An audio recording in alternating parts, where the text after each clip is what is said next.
that shuts off his and turns yours on. Okay.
The 9,450th meeting of the Security Council is called to order.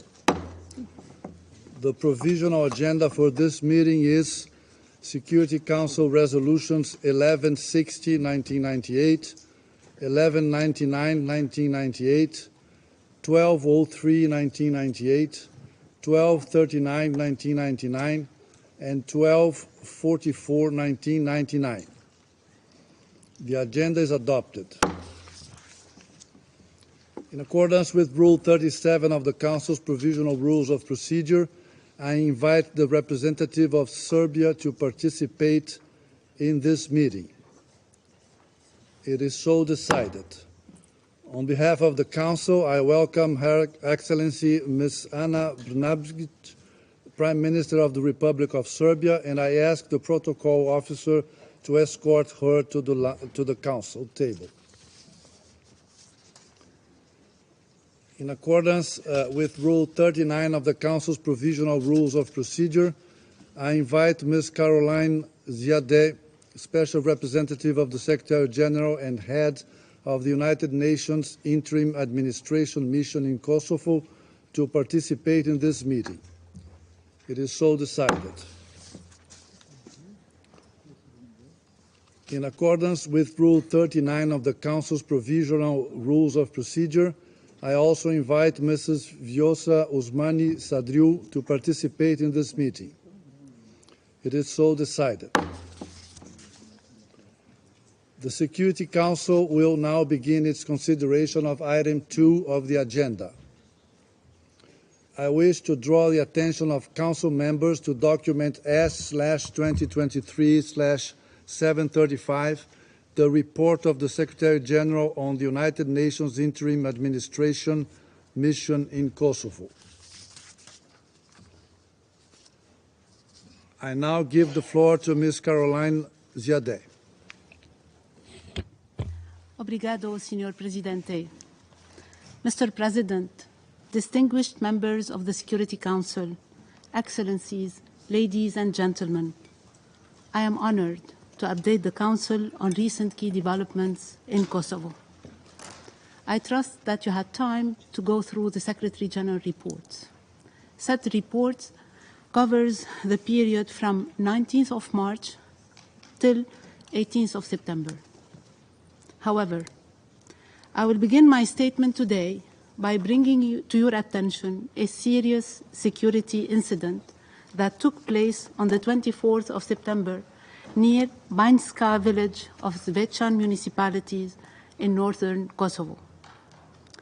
Early in the morning that day, a Kosovo police officer was killed and 2 others were injured at the entrance of the village, which has been blocked by 2 vehicles. Over the course of the day and into the evening, Kosovo police and heavily armed elements engaged in gunfire exchanges, resulting in 4 deaths and a number of arrests. The Kosovo police seized a significant number of vehicles, military equipment, and weapons. UNMIK joined the international community in unequivocally condemning the incident and the tragic loss of life and calling for restraint.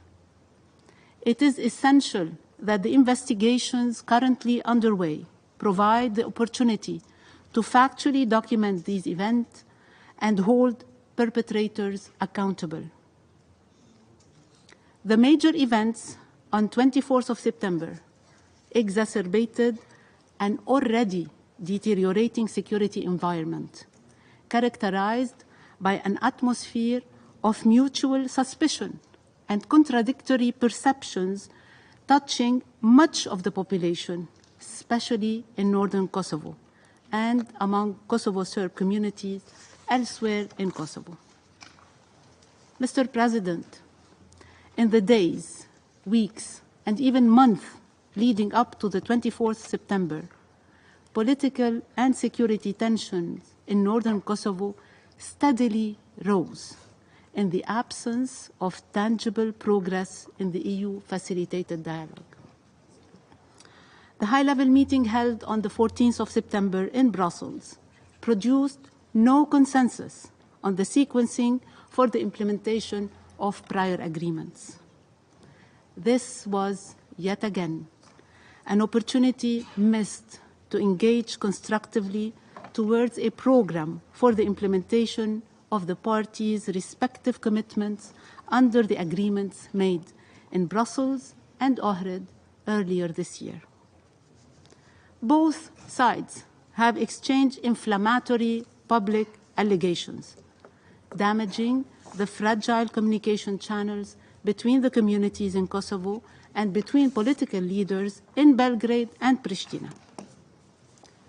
During my interaction with a wide array of interlocutors, including municipal, religious, civil society organizations, and business leaders, the most common sentiments I have encountered are frustration and concern caused by an uncertain future.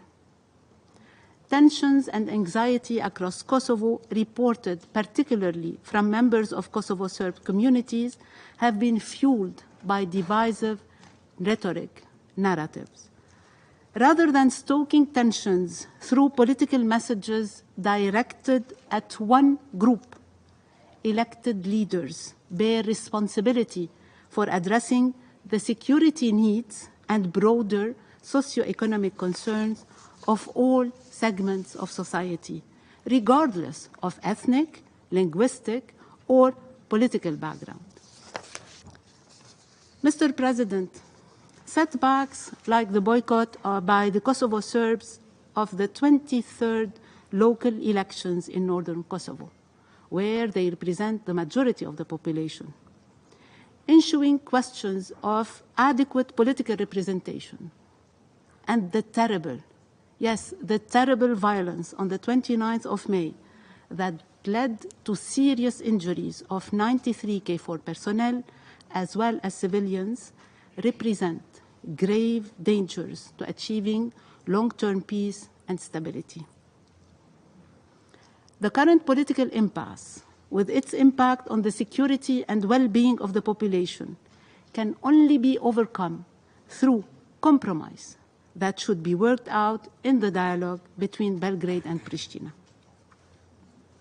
De-escalatory measures are critical to reduce tensions, and in this regard, I share the hopes of many that the outcome of the EU and US-led meetings held separately in Pristina and Belgrade on the 21st of October will place the dialogue back on a forward path with firm commitment by both sides to implement de-escalatory measures and the proposals set forth during the meeting. This includes recommitment by both parties to fully implement all previous dialogue agreements. Accordingly, work on the establishment of the association community of Serb-majority municipalities should begin without delay or preconditions, alongside all other essential agreements. We should keep in mind that failure of achieving political compromise will continue to adversely impact the well-being of ordinary people, yes, ordinary people, including their ability to receive basic services and realize their socioeconomic potential. In this regard, it is crucial to note that delays in the implementation of dialogue agreement led to the postponement of an EU donor conference envisaged in the implementation annex of the February agreement, which would have likely attracted substantially economic support and investment opportunities. Mr. President, we have often spoken during Council sessions about the positive ways in which sustainable political agreements impact people's lives, even when they come at a cost. Perhaps too rarely we talk about the even greater cost that accrues from not reaching agreements. Here, I'm speaking of the cost to all communities, be they Serbs, Albanians, or others residing in different parts of Kosovo and the entire region. Tension, isolation, and growing lack of trust in political leaders to address people's most immediate interests and legitimate grievances witnessed these past months, and worse, the resort to violence and intimidation by those of ill will threaten the hard-won gains achieved through the EU-facilitated dialogue. Responsible leadership and compromise are required to return to a more productive political process. We know the maxim that there is no sustainable development without peace, and no peace without sustainable development. It could not be stressed enough that regional cooperation and integration initiatives in all forms should be welcomed and prioritized in order to contribute to a more productive dialogue. Peace, prosperity, progress, sustainability, and connectivity were some of the main themes highlighted during the General Assembly, High-Level Week in September, and during the Berlin Process Summit held last week in Tirana. Today, in this august body, I believe that it is of the utmost importance that the international community urges both Pristina and Belgrade to foster purposeful and concerted actions in line with these main priorities, including the observation that no single leader or actor can expect to go it alone in overcoming the present global challenges.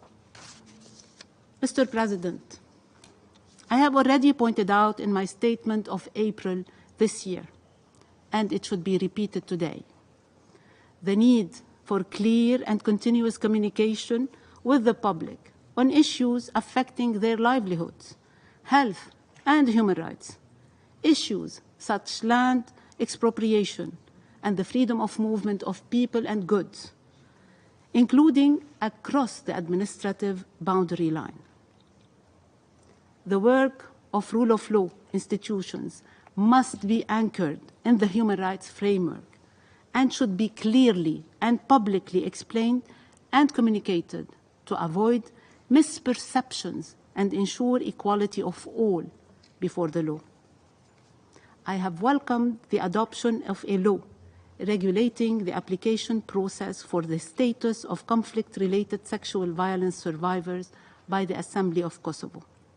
I would also encourage authorities to consider the recommendation of the UN Special Rapporteur on Truth, Justice, Reparation, and guarantees of non-recurrence in this regard. Following continued advocacy by UNMIC, UN agencies, and civil society groups for the inclusion of the UN Convention on the Rights of Persons with Disabilities in the Constitution, we welcome the Constitutional Court's decision of the 1st of August this year that paves the way for the inclusion of international human rights norms on the rights of persons with disability within the Kosovo legal framework. Mr. President, this year we mark the 5th anniversary of UNMIC's trust-building agenda. Despite a track record of success in strengthening dialogue, social cohesion, and resilience at the grassroots level, the environment has become more challenging this past year.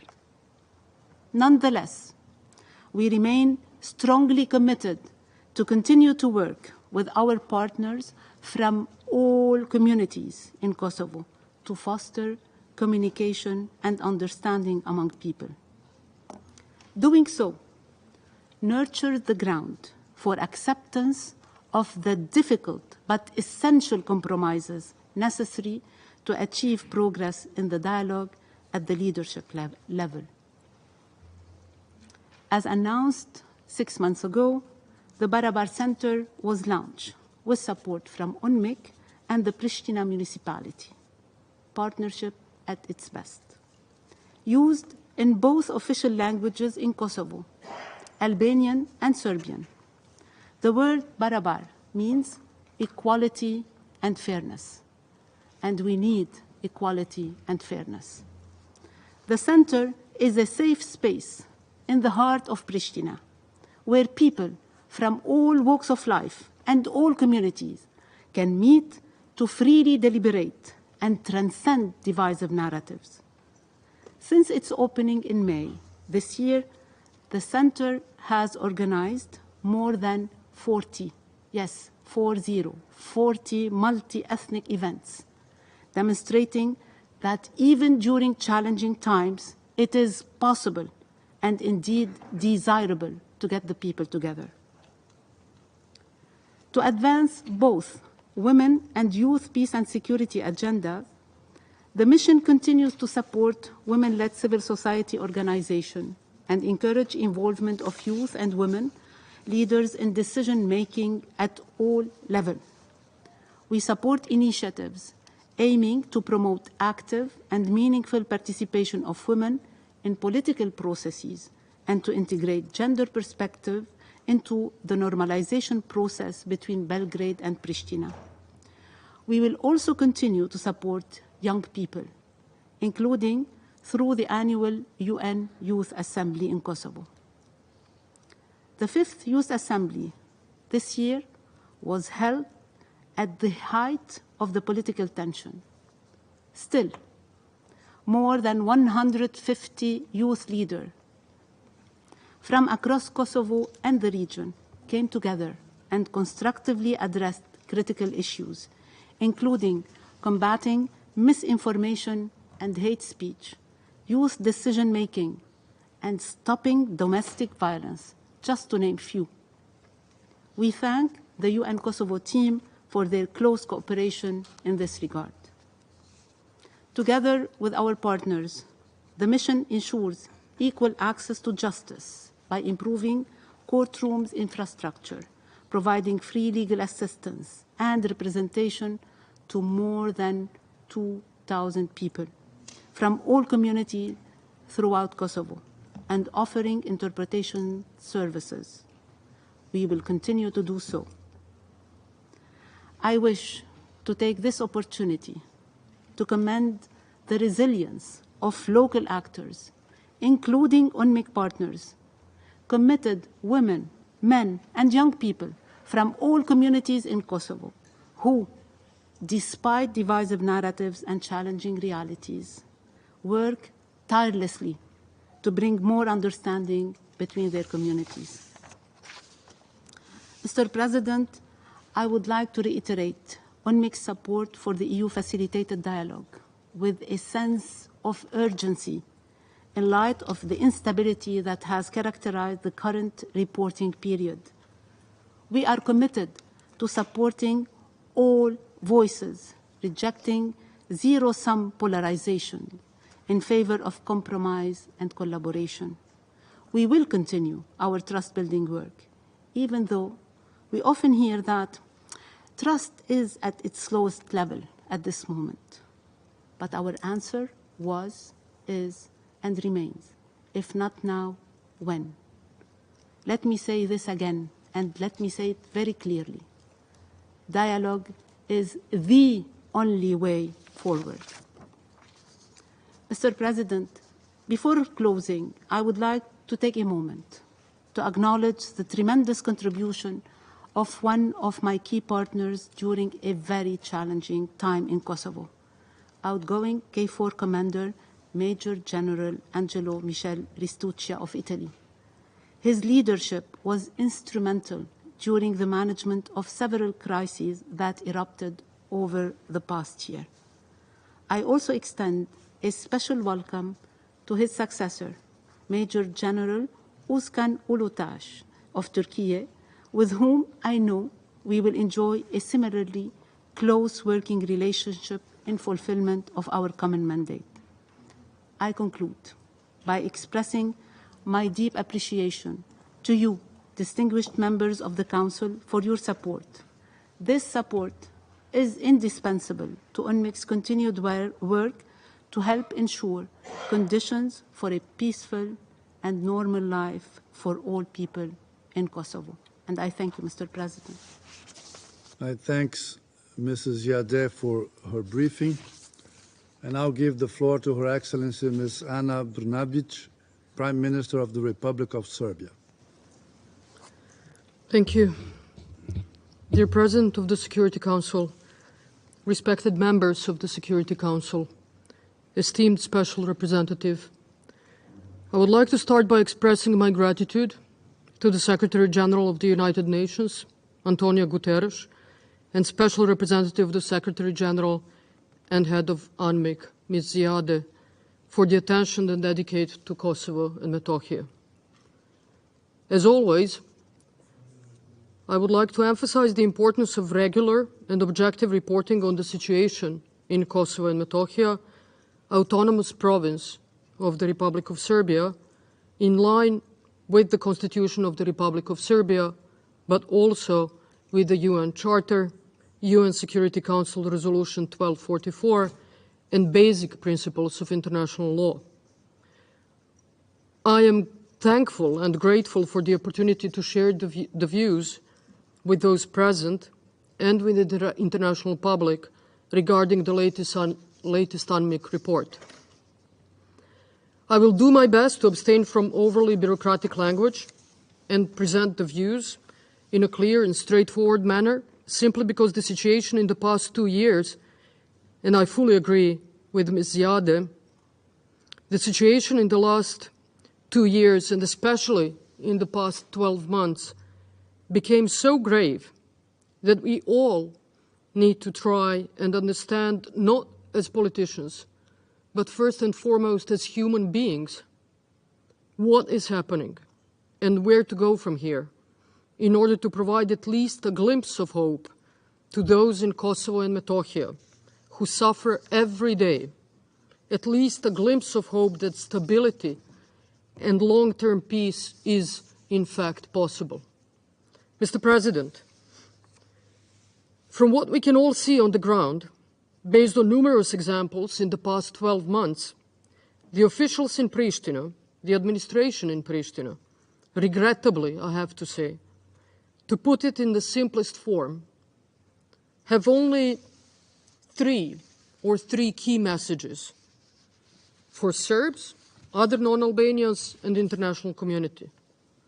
And all that we are seeing in these reports and all that is happening every day on the ground can be summed up in these three key messages. First message is, those Serbs who left after 1999 or during the ethnic cleansing, the pogrom of 2004, should not come back. They are not welcome. It is deeply disturbing.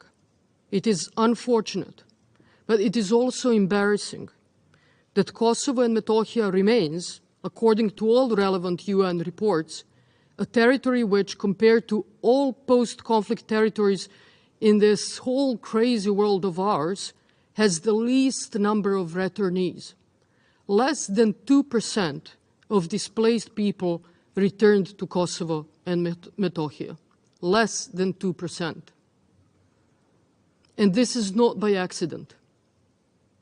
When they go back, if they try to go back, they usually see their property illegally seized by someone.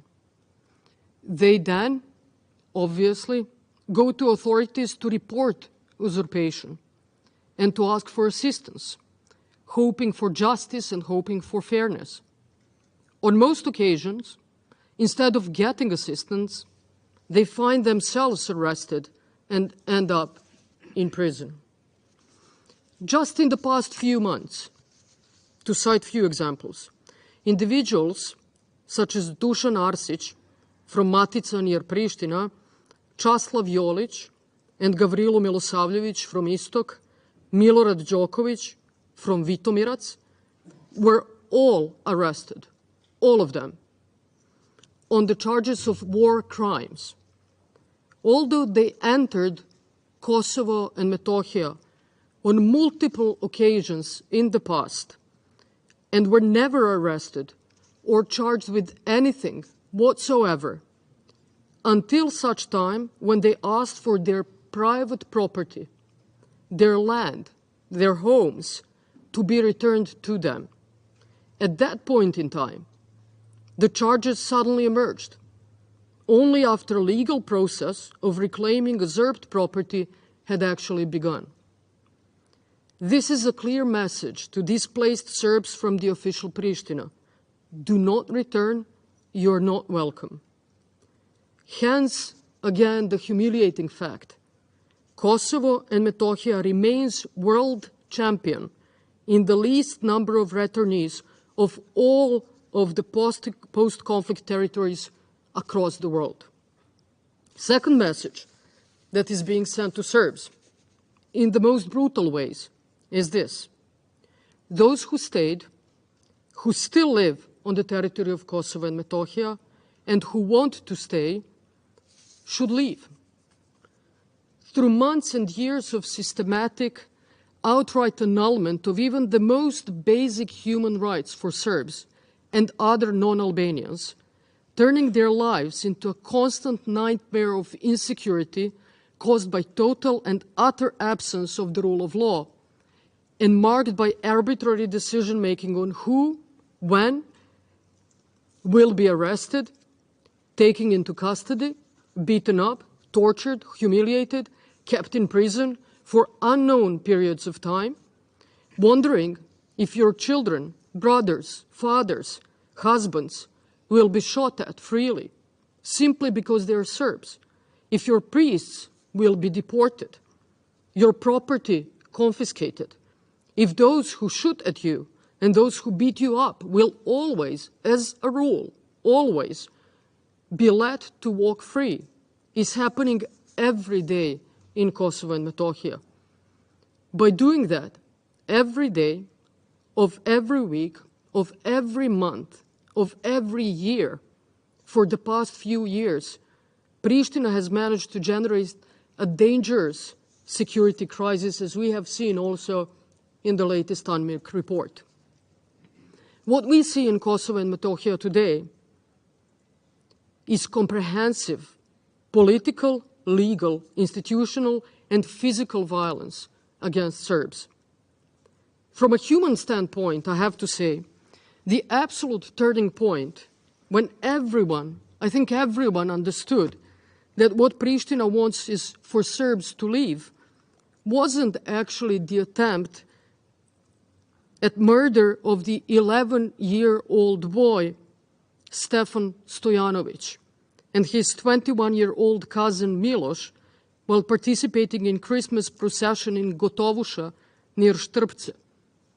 No, it was actually the day when Azem Kurtaj, who committed this crime, shooting at children at Christmas, a member of the so-called Kosovo security forces, which is, by the way, illegal formation according to Article 15 of the UN Security Council Resolution 1244, when Azem Kurtaj, who shot at these children, was let go as a free man.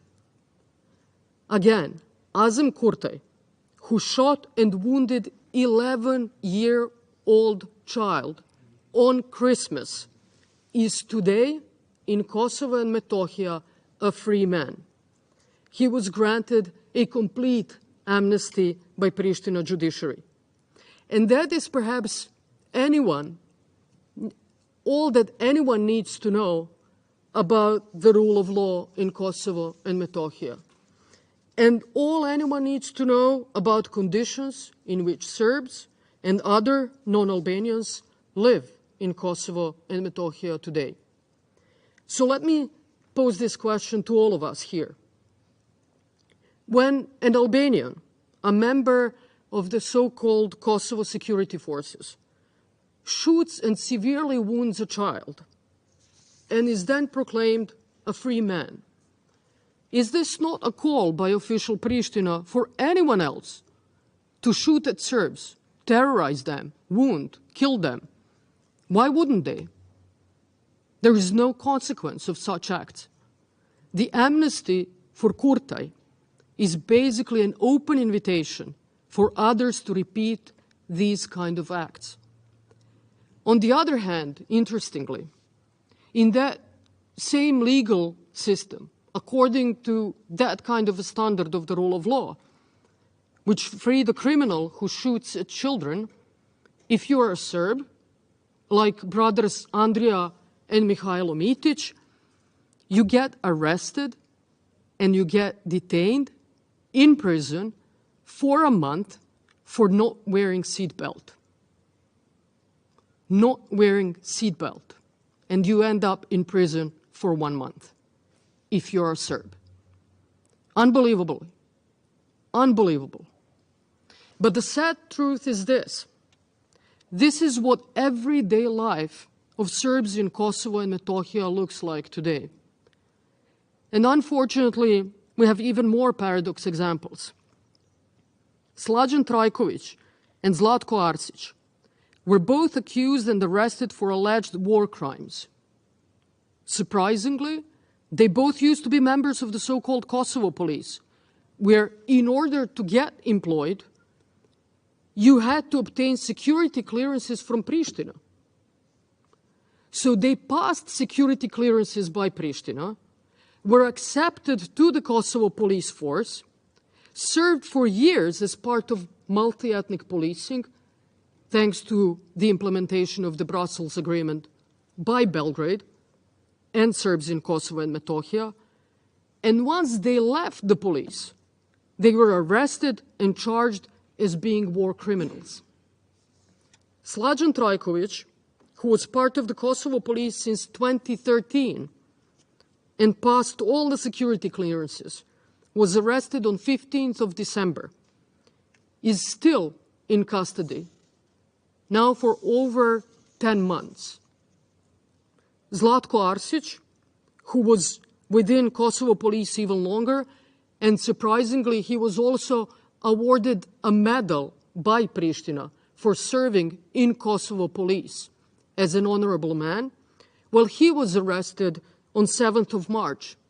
He, of course, is also still in custody, still in prison, not with his family.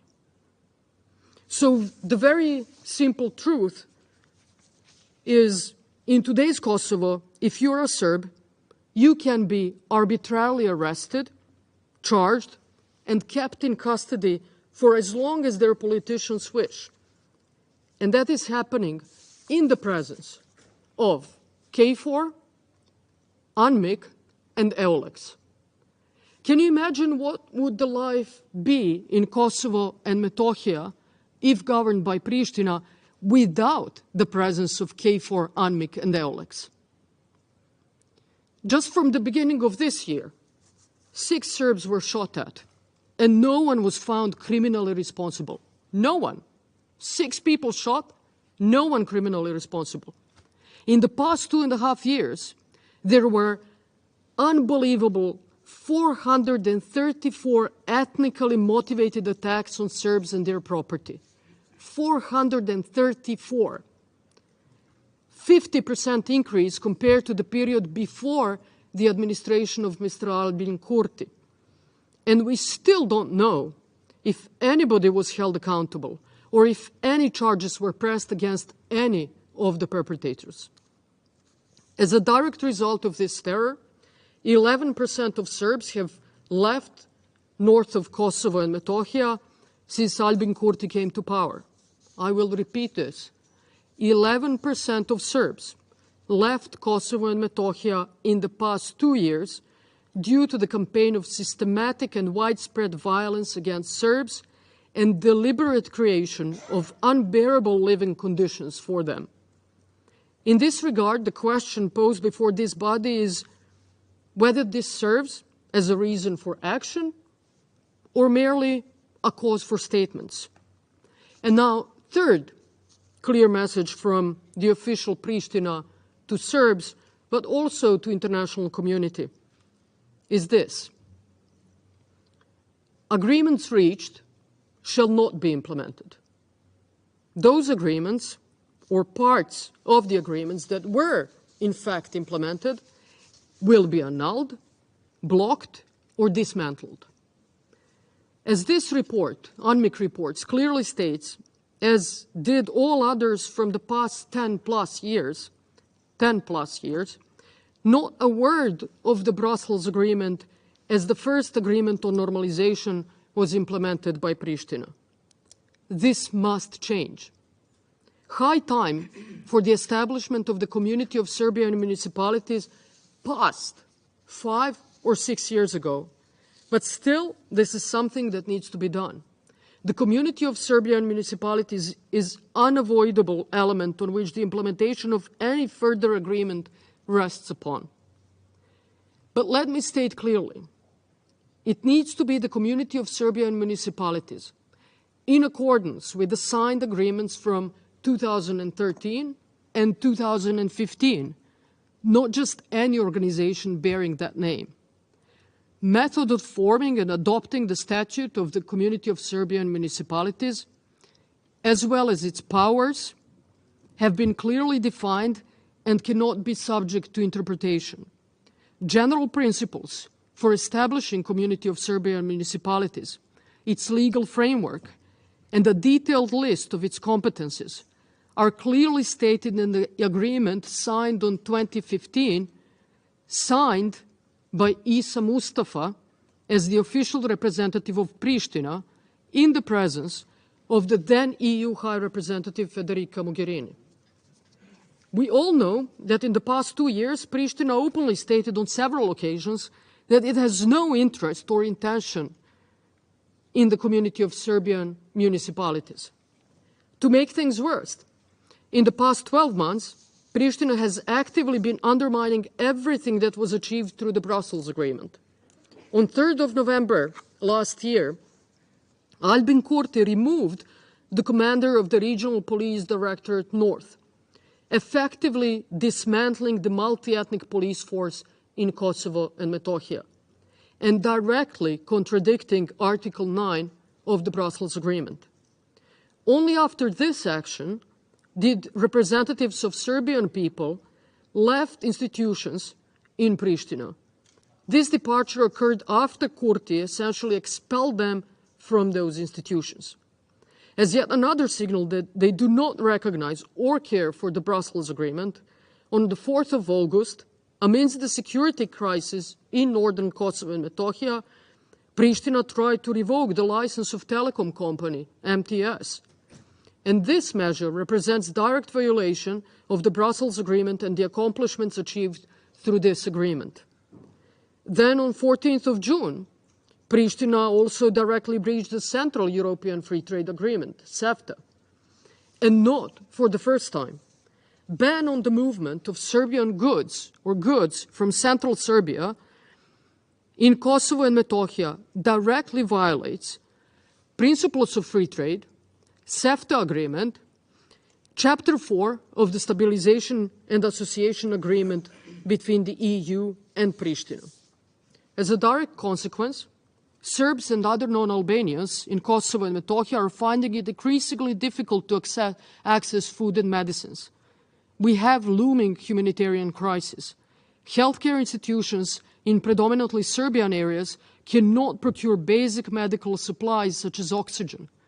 Medications that are no longer available include chemotherapy drugs, anesthetics, antibiotics, infusion solution, vaccines, etc. Medications for extremely urgent cases and surgeries for a maximum of 2 more weeks are still available. They lack even BCG vaccines for babies. When we talk about the fact that Pristina is simply ignoring international agreements, be it the Brussels Agreement, CEFTA, or Stabilization and Association Agreement, let us look at how the most recent requests for de-escalation made by the international community were met by Pristina. Or firstly, how did it come to the escalation of already terrible situation on the ground? The key event from which everything irreversibly began to move toward comprehensive destabilization were the sham local elections held in April in 4 municipalities in the north. Instead of understanding that Serbs left provisional institutions as a clear call for full implementation after more than 10 years, finally full implementation of the Brussels Agreement by Pristina and salvation of the dialogue process, Pristina decided to escalate further. They decided to hold local elections in which only 0.03% of Serbs, who make up more than 95% of the population in northern Kosovo and Metohija participated. Elections were conducted in a reduced number of polling stations. Voting took place in special containers, guided by fully armed militia. Free and fair is not the term anyone would use to describe those elections. Following these events, because they cannot be referred to as elections, appointees of Pristina, because they cannot be referred to as elected mayors, forcefully entered the municipal offices, accompanied by special units of Kosovo police armed with long-barreled guns, which is also direct violation of the Brussels Agreement. What happened in the following days, you all know. We heard it in the UNMIC report. It was basically a terrible escalation. Protests resulted in the injury of more than 50 unarmed Serbs. Injuries were inflicted on KFOR members, which is tragic and which is unacceptable. On that occasion, 3 Serbs were hospitalized due to gunshot wounds, and 4 of them were arrested. The most severe injuries were sustained by Dragiša Gajak, who was shot in the back with a burst from an automatic rifle, suffering injuries to his spine, abdomen, and hand. Member of the special unit of the Kosovo police responsible for this crime has not been arrested and has not been even charged. Rather than pursuing criminals who shot at the demonstrators, Pristina keeps people like Dusan Obrenović in prison. Obrenović, as clearly seen in the video footage, peacefully protested against violence. This and subsequent evidence did not prevent his arrest, following which he was brutally mistreated, beaten up, and remains in custody to this day. The EU then, on 3rd of June, called for de-escalation. Since 3rd of June, when the EU demanded immediate de-escalation, Pristina has taken a total of 23 additional escalatory steps in north of Kosovo and Metohija. 23. Total of 24 Serbs were arrested since EU demanded immediate de-escalation. One of them, Milun Milenković Lune, was brutally and inhumanely beaten during his arrest and detention, documented through medical records and reports. He is accused of participating in citizen protests in Zvečan, even though he was not even present in Zvečan on the day of the protest. He is also still detained. UNMIC report confirms that there is a video displaying mistreatment and degradation of one of the arrested individuals while in police custody, which was widely circulated on social media. Kosovo police intercepted 2 underage children, Christian, 15 years old, Dara, 17 years old, so 15 and 17, Radosavljević, riding quad bikes in the village of Rudine near Zvečan, and brutally beat them. 15-year-old boy and 17-year-old girl. Their mother found her son kneeling, hands covering his head, while 2 heavily armed policemen stood over him. On 23rd of June, the so-called Kosovo security forces conducted a military march with hundreds of their members in southern Mitrovica and around the outskirts of northern Mitrovica. The EU High Representative, Joseph Borrell, on the occasion stated, and I quote, "Escalation continues." So this was after the EU called for de-escalation. The High Representative of the EU says de-escalation continues. Very alarmed by the situation in north of Kosovo, extrajudicial arrests of Kosovo Serbs, Kosovo security forces marching in South Mitrovica. On 28th of June, on our most important national holiday, Vidovdan, the Kosovo police stopped as much as 3 times the car in which the elder son of Serbian President Aleksandar Vučić, Danilo, was traveling. It's a clear, brutal provocation. On 29th of June, Pristina unilaterally declared the Civil Protection a terrorist organization without coordination and consultation with international partners, and so on and so on and so on. Priština continued illegal expropriation of land owned by Serbs in Subin Potok and Leposavić, and we heard that from Special Representative. They also enacted a new law on expropriation, legalizing unlawful seizure of Serbian land. Priština persisted in establishing illegal bases in northern Kosovo on land unlawfully taken from Serbs. EU delegation in Priština stated this, and again I quote, "Establishment of 4 Kosovo police bases on private and socially owned land, in some cases prior to initiating expropriation procedures, raises concerns about property rights in the north of Kosovo and must be adequately addressed." I end quote. And finally, only 2 days ago, abbot of the Devina Voda monastery near Zvečan, Father Fotije, was deported to North Macedonia without any clear explanation. He was just deported. And in the same brief period after the EU called for de-escalation, as much as 74 ethnically motivated attacks against Serbs occurred. Dear members of the Security Council, the crisis in Kosovo and Metohija has tragically but predictably escalated on September 24th, when armed conflict occurred between a group of armed Serbs from Kosovo and Metohija and police and paramilitary formations from Priština in the village of Banjska and its surroundings. Investigations are ongoing to provide all of the answers and shed light on all uncertainties regarding this event, including the manner in which 2 out of 3 deceased Serbs lost their lives, which appears to be a cold-blooded execution after they surrendered. I want to assert responsibly that Belgrade or Serbia's security forces, Serbia's security structures, had nothing to do with this event, and we are prepared to provide all information and evidence available today to the international community to confirm this statement.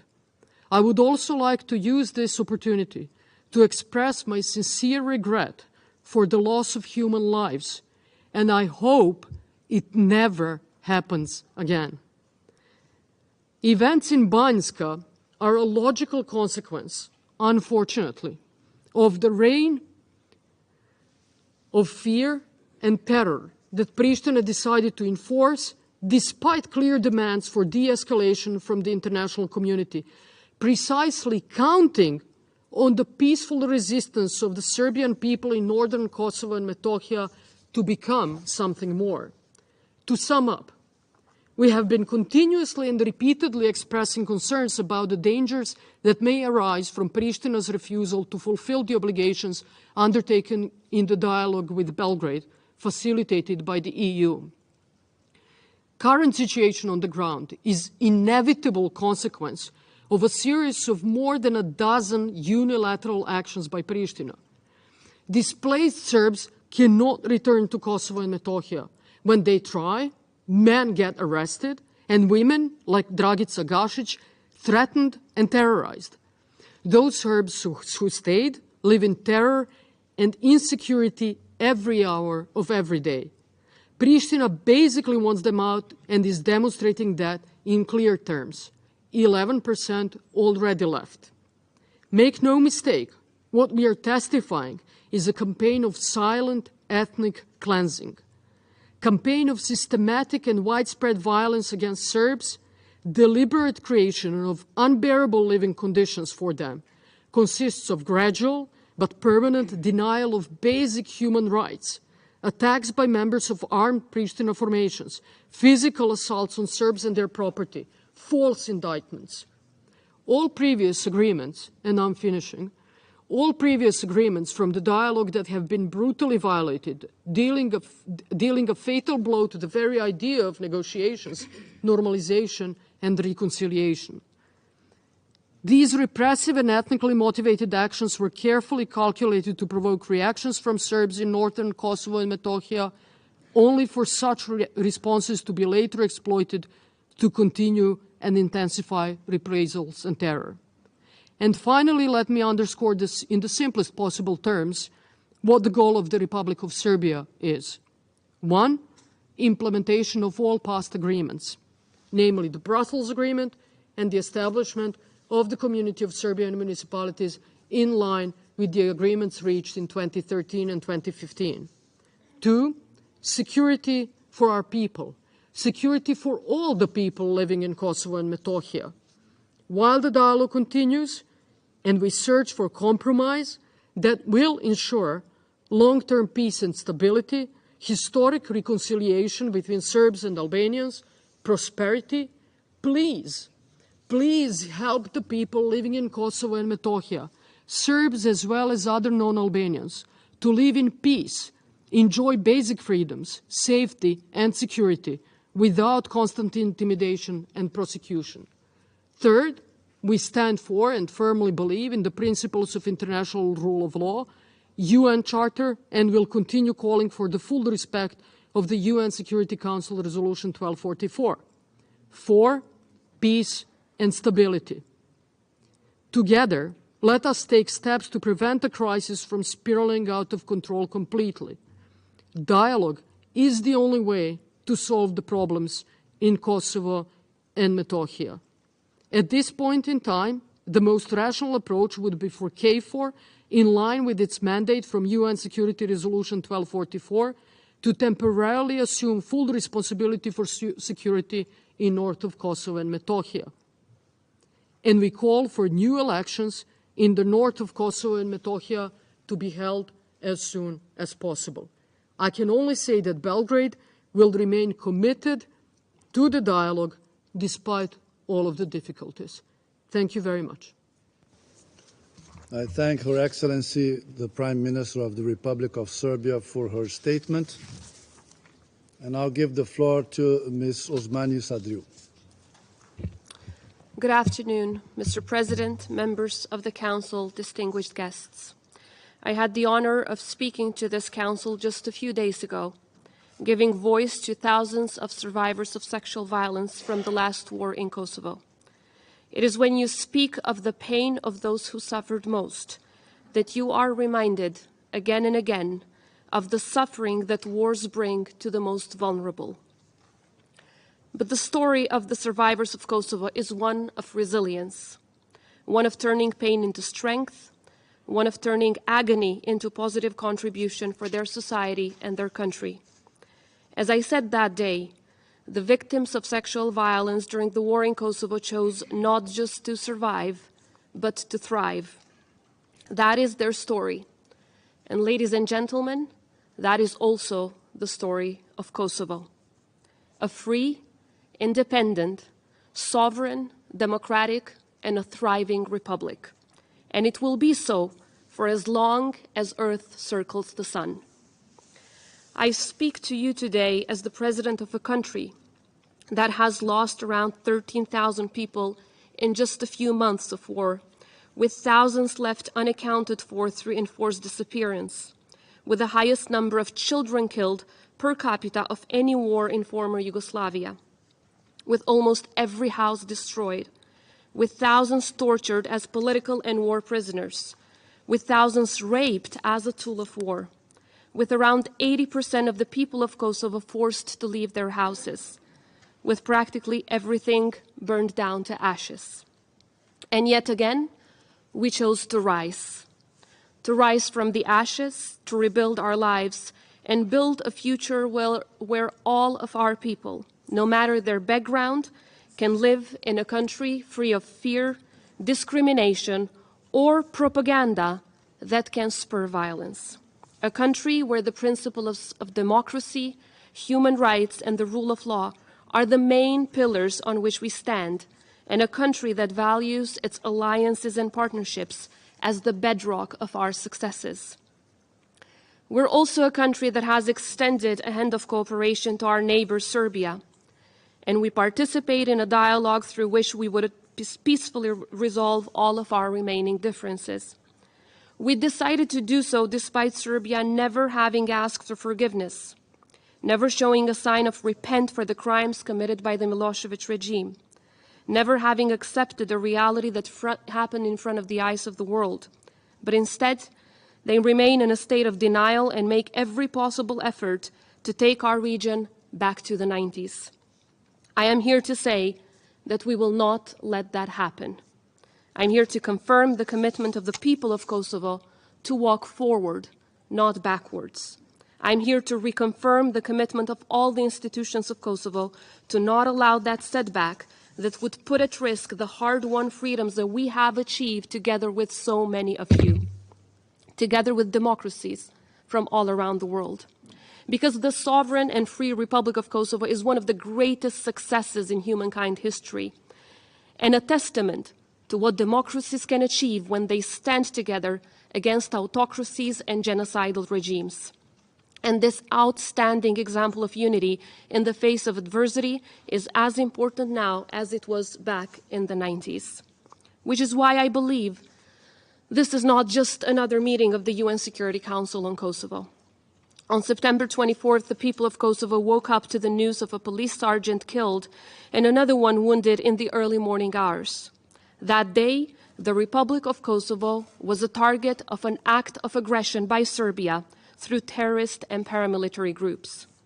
Today, I want to take a moment to honor the memory of now hero of Kosovo, Afrim Bunyaku, whom we lost as he was defending the territorial integrity and sovereignty of our republic.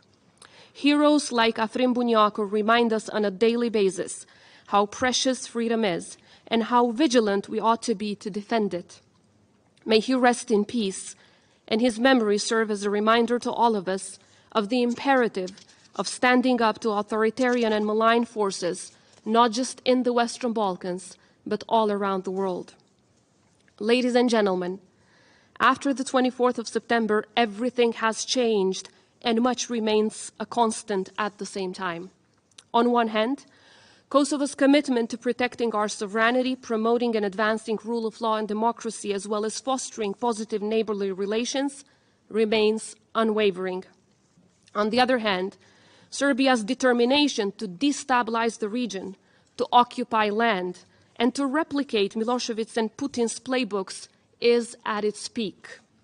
What Serbia expected to happen that day was to succeed in its Crimea-style planned annexation of the north of Kosovo. What Serbia was caught in by surprise is the unwavering determination and professional response of the Kosovo police forces.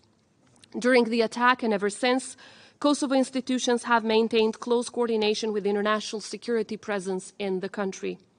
As has been the case historically, Kosovo will continue to work closely with allies and partners to counteract such acts and to prevent them from ever happening again. Yet, what we have heard from Serbia today is an extension of their recurring efforts to tone down the scale of this unprecedented security threat and act of aggression against Kosovo. They want to also twist the entire truth which unfolded in front of the eyes of the world. They try to switch the place of the aggressor with that of the victim of the aggression. But the facts are irrefutable and evidence shows to the contrary. These terrorist groups and paramilitary forces have been financed, trained, armed, and received political support and shelter from one source, the Republic of Serbia. Let me turn to the first element. The financing of these two terrorist organizations called Civilna Zaštita and Severna Brigada has been constantly coming from the state institutions of Serbia. They, in fact, don't even hide it.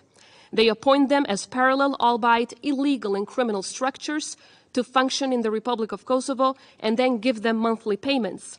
Before the terrorist act this September, these groups were engaged in terrorizing, intimidating, and threatening Kosovo Serbs who live in Kosovo, and engaged in attacking NATO soldiers.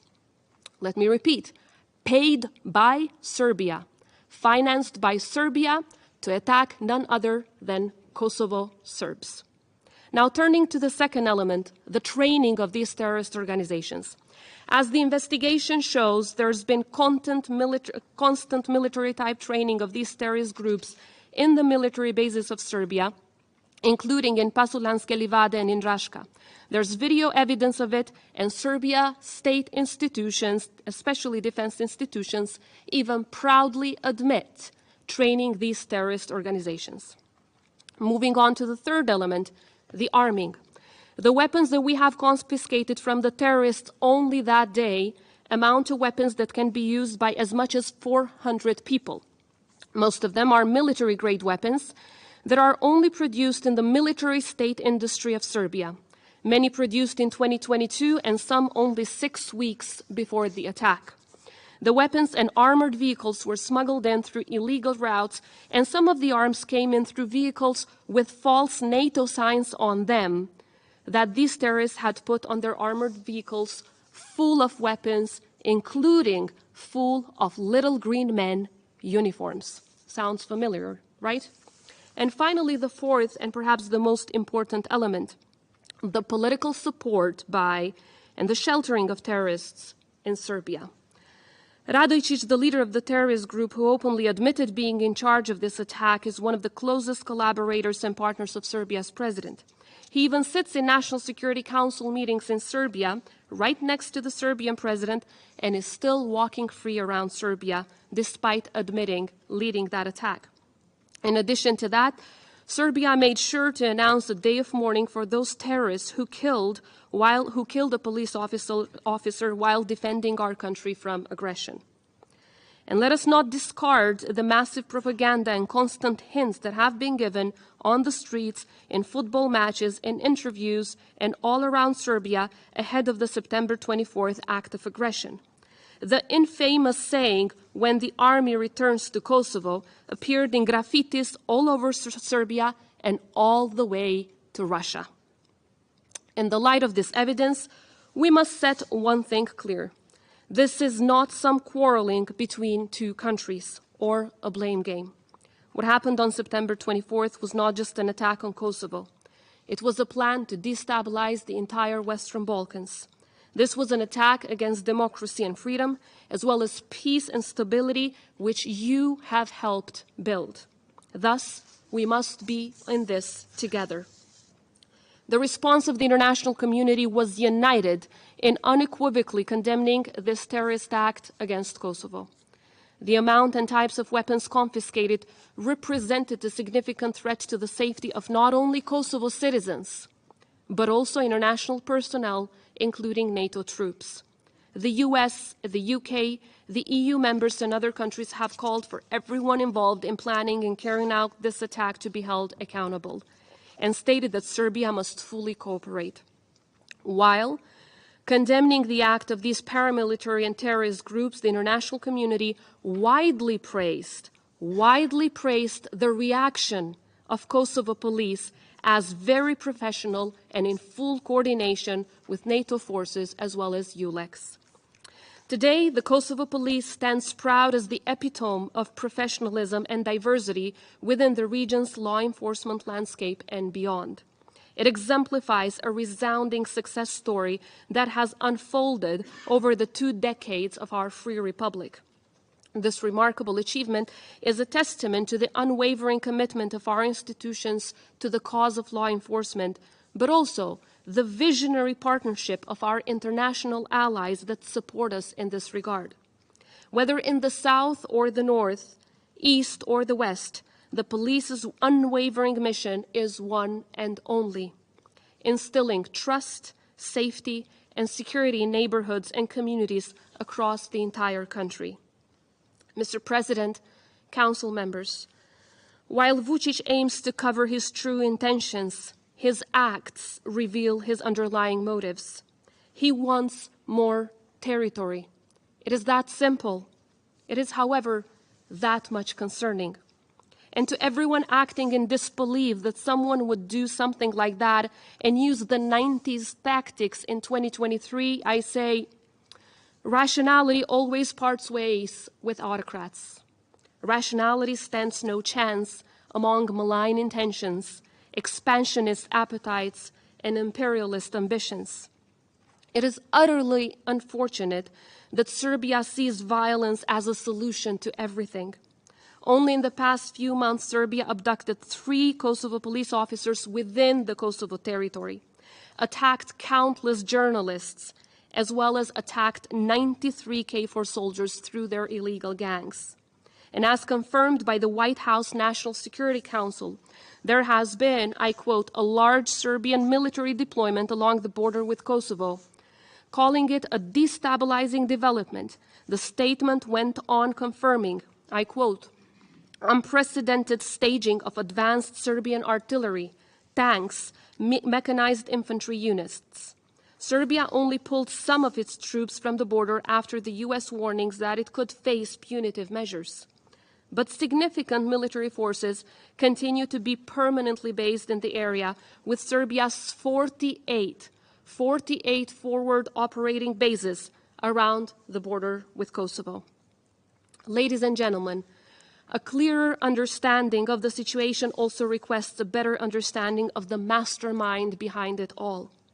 Autocratic leaders often master the art of projecting themselves as promoters of peace, all the while consolidating power behind the facade. Their narratives and propaganda make it challenging for some to discern the true nature of intentions of their leadership. Serbia's government cynically claims that what happened on September 24th is a righteous response of local Serbs against the so-called pressure and terror. Let me be clear. What is happening is not a result of pressure and terror against Kosovo Serbs, but instead a clear reflection of Serbia's strong and historic appetite for more instability, for more territory. I invite you all, dear members, to come to Kosovo so that you can witness firsthand the progress marked in my country.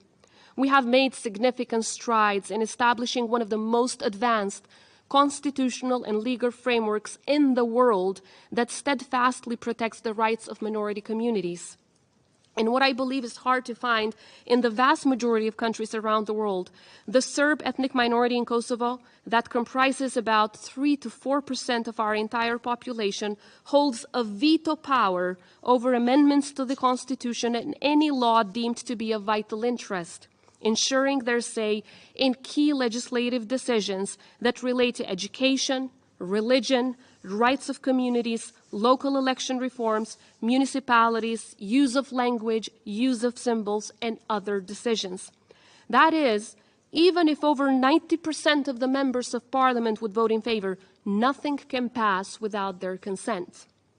With the highest level of decentralization and vast decision-making powers granted to municipalities at the local level, Kosovo's law on local self-government guarantees special rights for minority communities through enhanced municipal competencies in so many areas.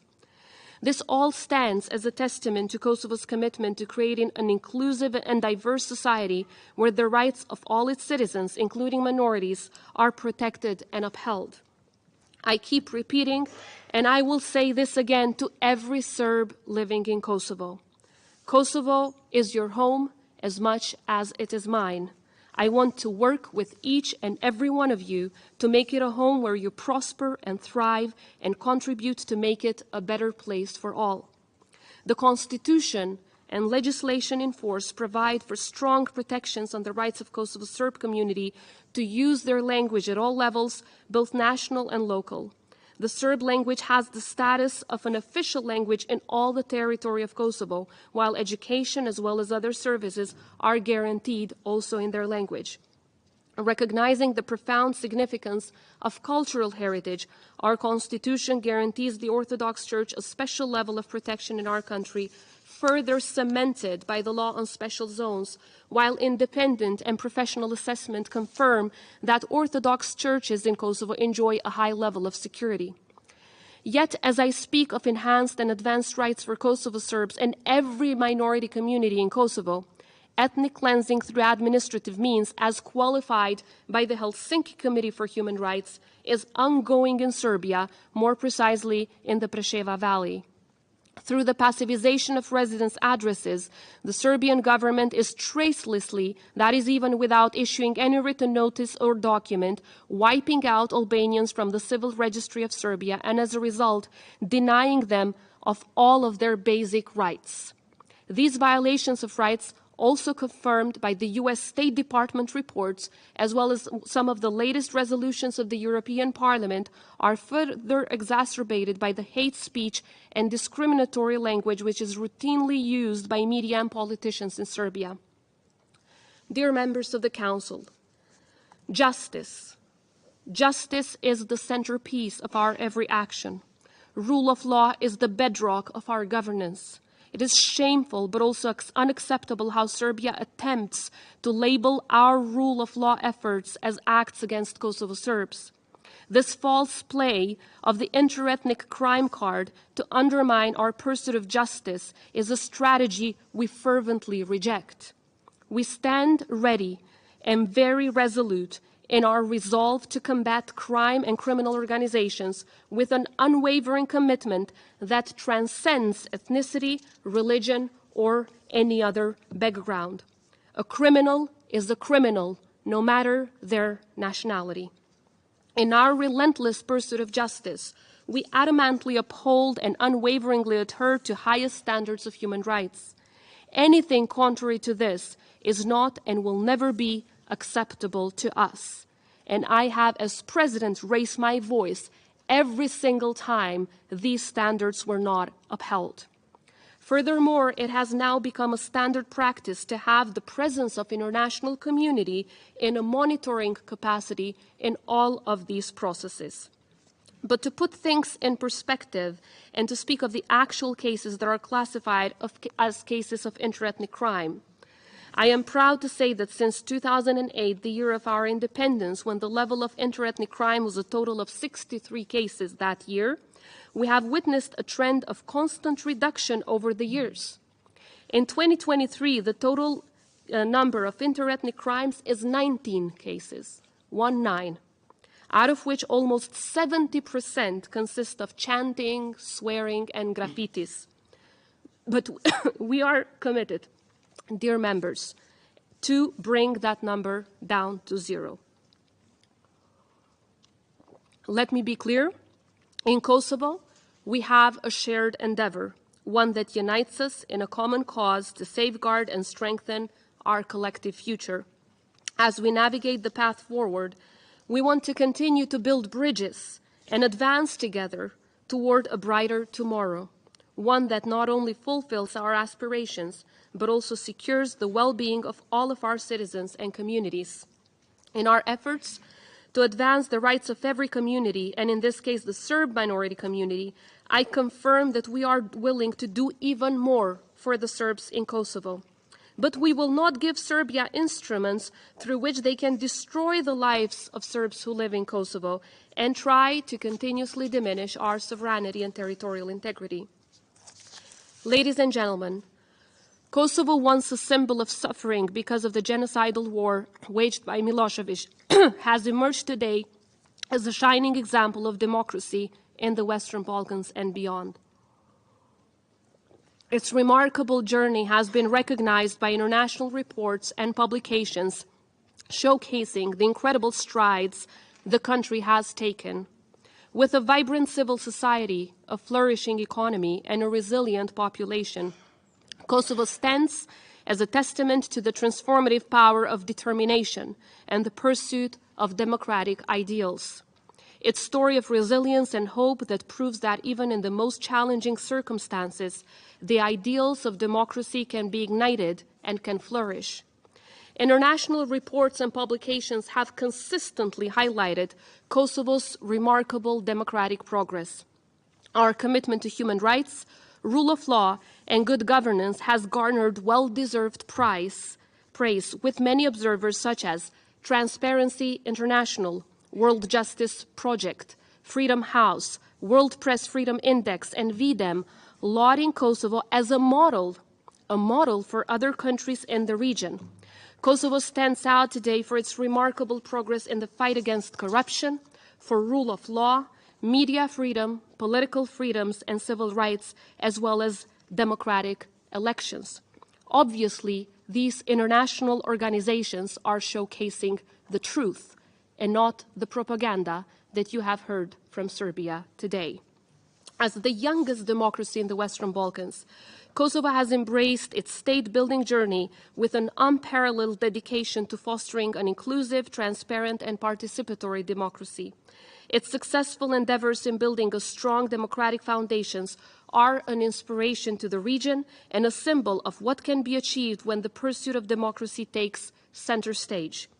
In the face of any challenge, our people's resolve remains unshaken. We understand and cherish profoundly the value of our democracy and independence, and are fiercely proud of our state-building journey, a path marked by unwavering determination and sacrifice. Dear members of the Council, Serbia constantly pretends as if it is the authority to interpret international law. We all know that it is not. The final authority to do that is the International Court of Justice, which has unequivocally found that the Kosovo Declaration of Independence has not violated any applicable rule of international law. If I might add, this opinion was requested by Serbia itself, but they not only continue to deny it, but also violate it through their constant acts of aggression.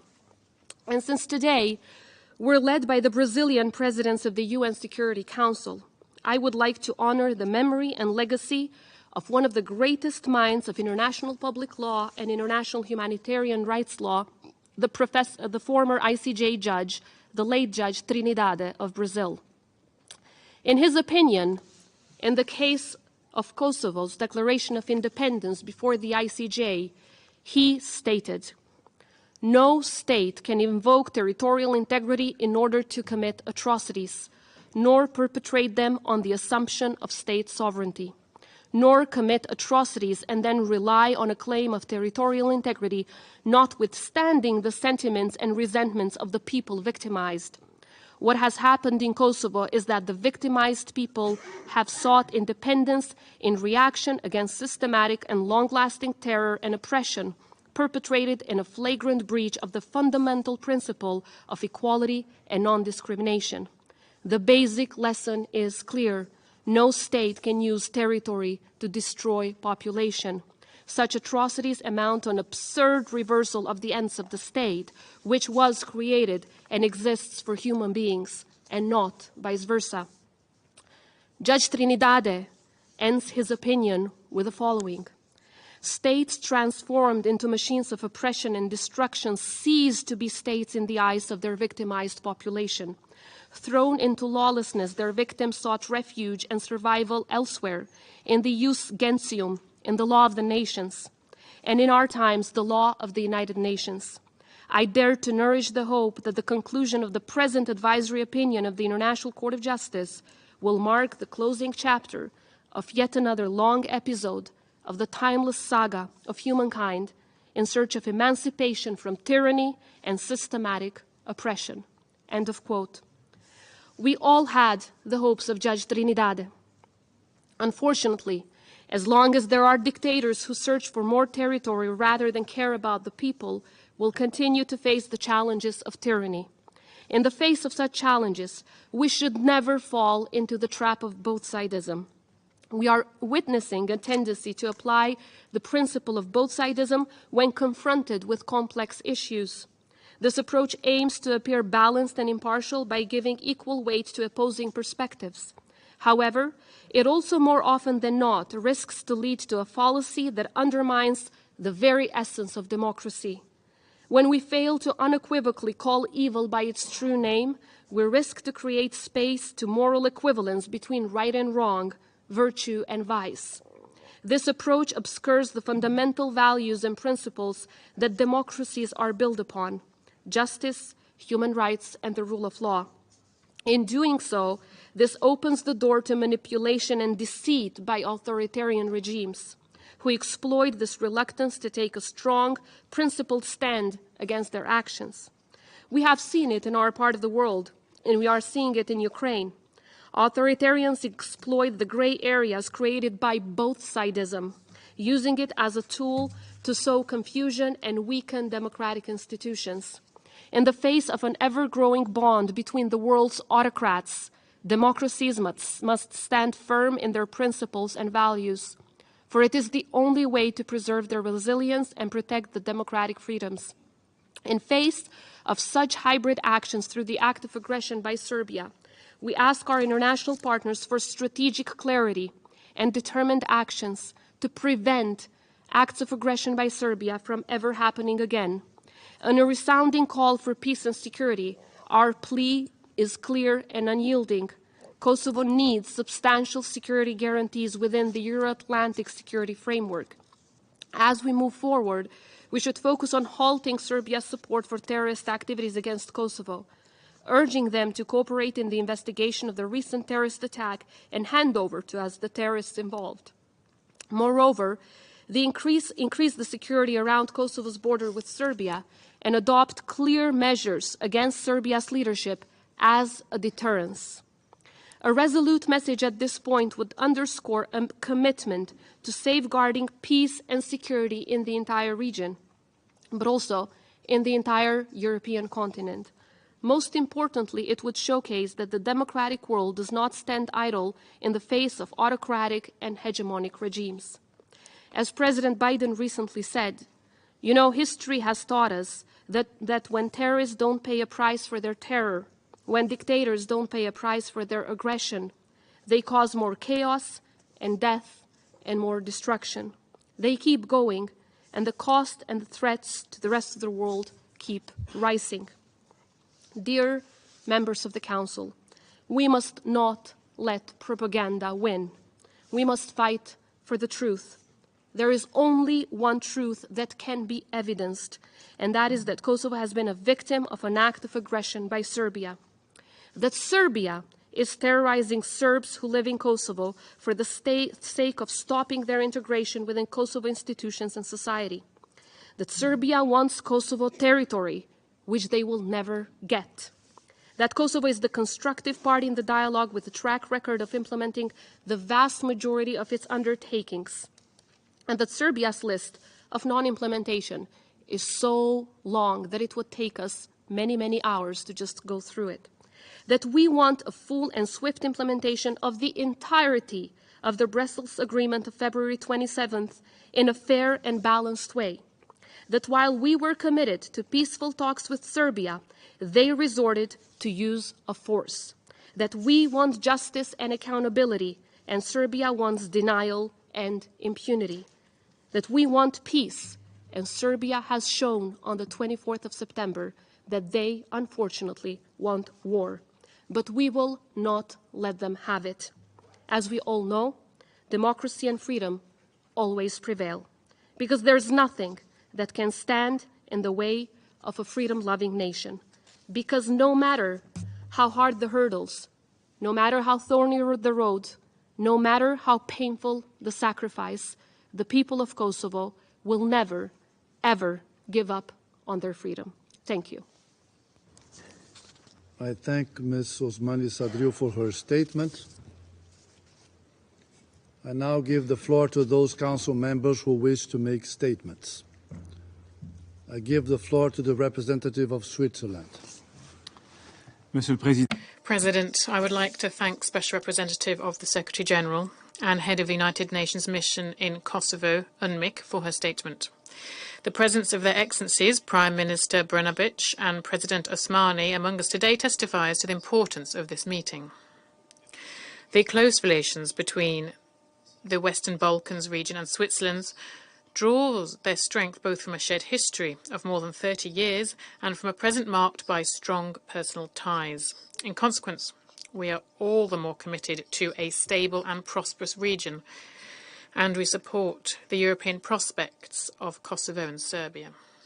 President, the path towards a normalised and prosperous relationship between Kosovo and Serbia can be mapped out in 3 stages: de-escalation, a political solution, and confidence building, including through dealing with the past.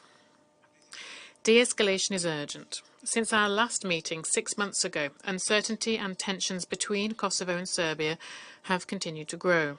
At the end of May, more than 90 KFOR soldiers were injured during demonstrations.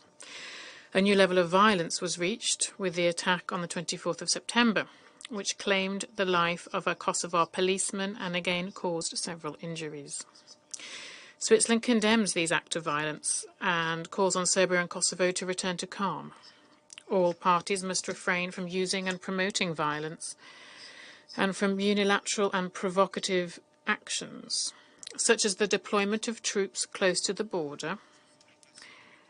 Inflammatory rhetoric must give way to constructive behaviour in order to implement political solutions. Leaders must set an example. They are responsible for the language they use and the actions they take.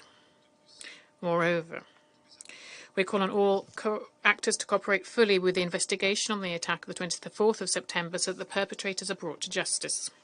We welcome the close cooperation between the Kosovo police as the first responder and EULEX and KFOR. We reiterate our support for KFOR as one of the main guarantors of security.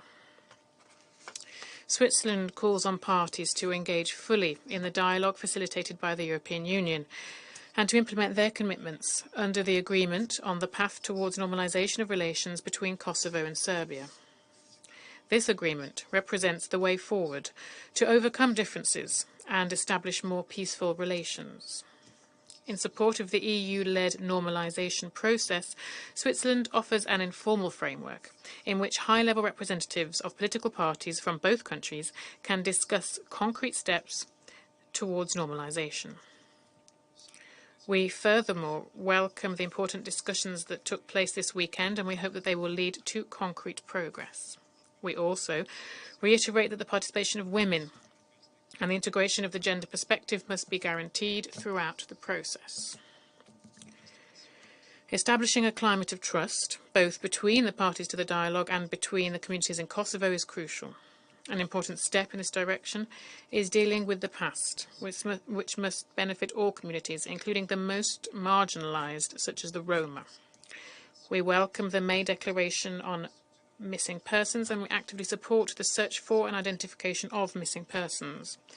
We are also encouraged by efforts to ensure that people who have suffered conflict-related sexual violence can live their lives with dignity, and we continue to support these efforts.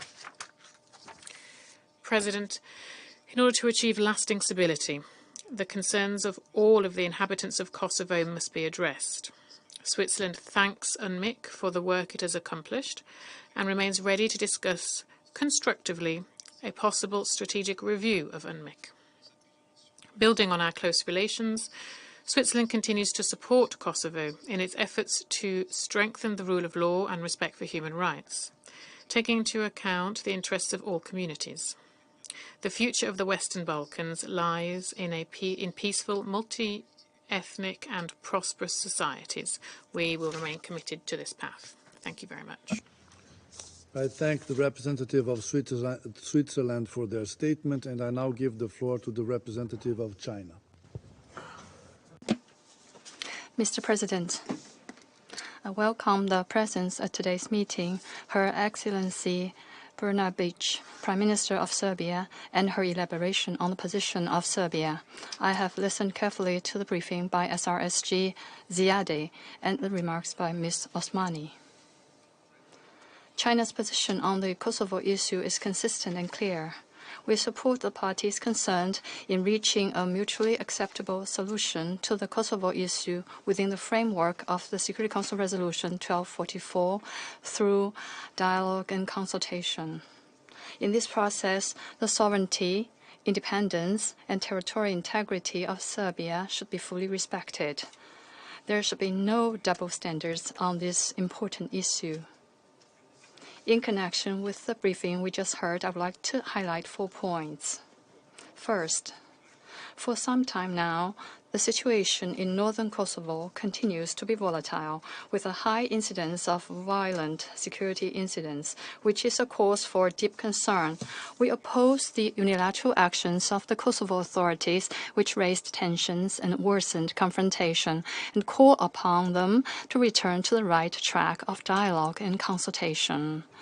The NATO Kosovo force should effectively respect the sovereignty and territorial integrity of the country concerned and genuinely do what is conducive to regional peace and stability.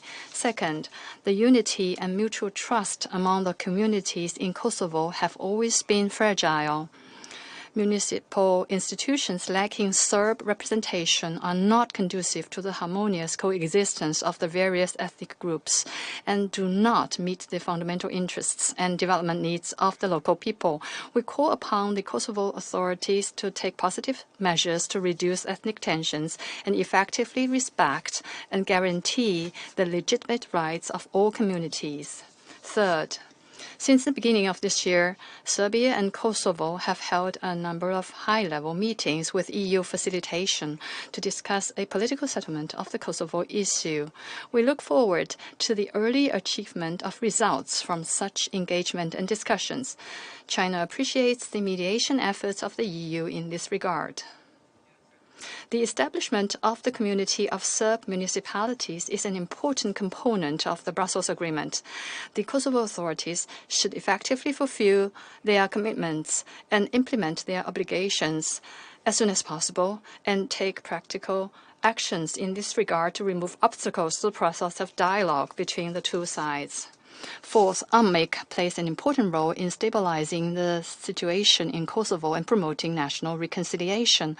The UN and the Security Council should remain seized of and maintain input on the issue, support UNMIK to deliver its mandate fully, and the SRSG Ziade in her work. The Kosovo authorities should effectively respect and guarantee the security of UNMIK personnel and premises and facilitate the smooth operations of the mission. Mr. President, over 2 decades ago, Kosovo experienced a tragic war. And more than 100 years ago, what happened in the Balkans changed the course of history. We should never allow the tragedy to repeat itself. The world is already in chaos, so Kosovo should not add to it. The international community should work together to maintain security and stability in Kosovo and peace and security in the Balkans and promote strengthened dialogue and engagement between the two communities and their peaceful coexistence and a political settlement of the relevant issues. China is ready to work with all parties concerned to continue to make efforts and contributions to this end. I thank you, Mr. President. I thank the representative of China for their statement, and I now give the floor to the representative of Ecuador. Gracias. Thank you, President. I welcome the presence of Her Excellency Ana Brnabić, Prime Minister of Serbia, and I'm grateful to the Special Representative, Ms. Caroline Ziade, for her report. We have noted the words of Ms. Vjosa Osmani. The latest report of the Secretary-General is not encouraging, given that the last 6 months have been marked by various disagreements between Belgrade and Pristina, and by a proliferating number of security incidents which have impacted negatively on the dialogue process and resulted in a deterioration of security on the ground. We condemn the events of last May and of last September, which led to civilian injuries and injuries to members of NATO. Ecuador calls upon all parties to behave responsibly at all times and to abstain from any action or rhetoric which could result in an increase of tension or could promote a conflict. Just last April, when this Council was considering this same matter, we commended the progress which had resulted in an agreement on the normalization of relations between Belgrade and Pristina and their implementing annex. It is therefore regrettable to hear that despite the efforts made during the high-level meeting facilitated by the High Representative of the European Union in September,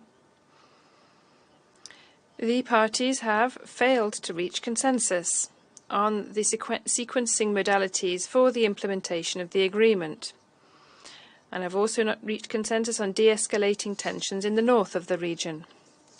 As the Secretary-General underscored, in order to achieve viable, sustainable agreements, both parties must maintain an open, transparent and inclusive process, which takes into account the various needs and expectations of all stakeholders, including women, young people, and civil society.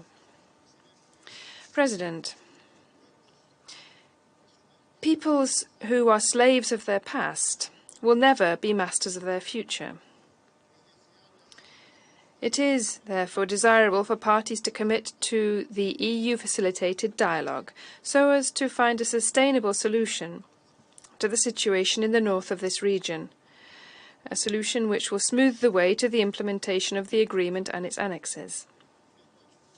This includes starting the work to establish a community association of Kosovo Serb majority municipalities, as established in the first Brussels Agreement of over 10 years ago. We also call for all necessary measures to be adopted to implement the Declaration on Disappeared Persons.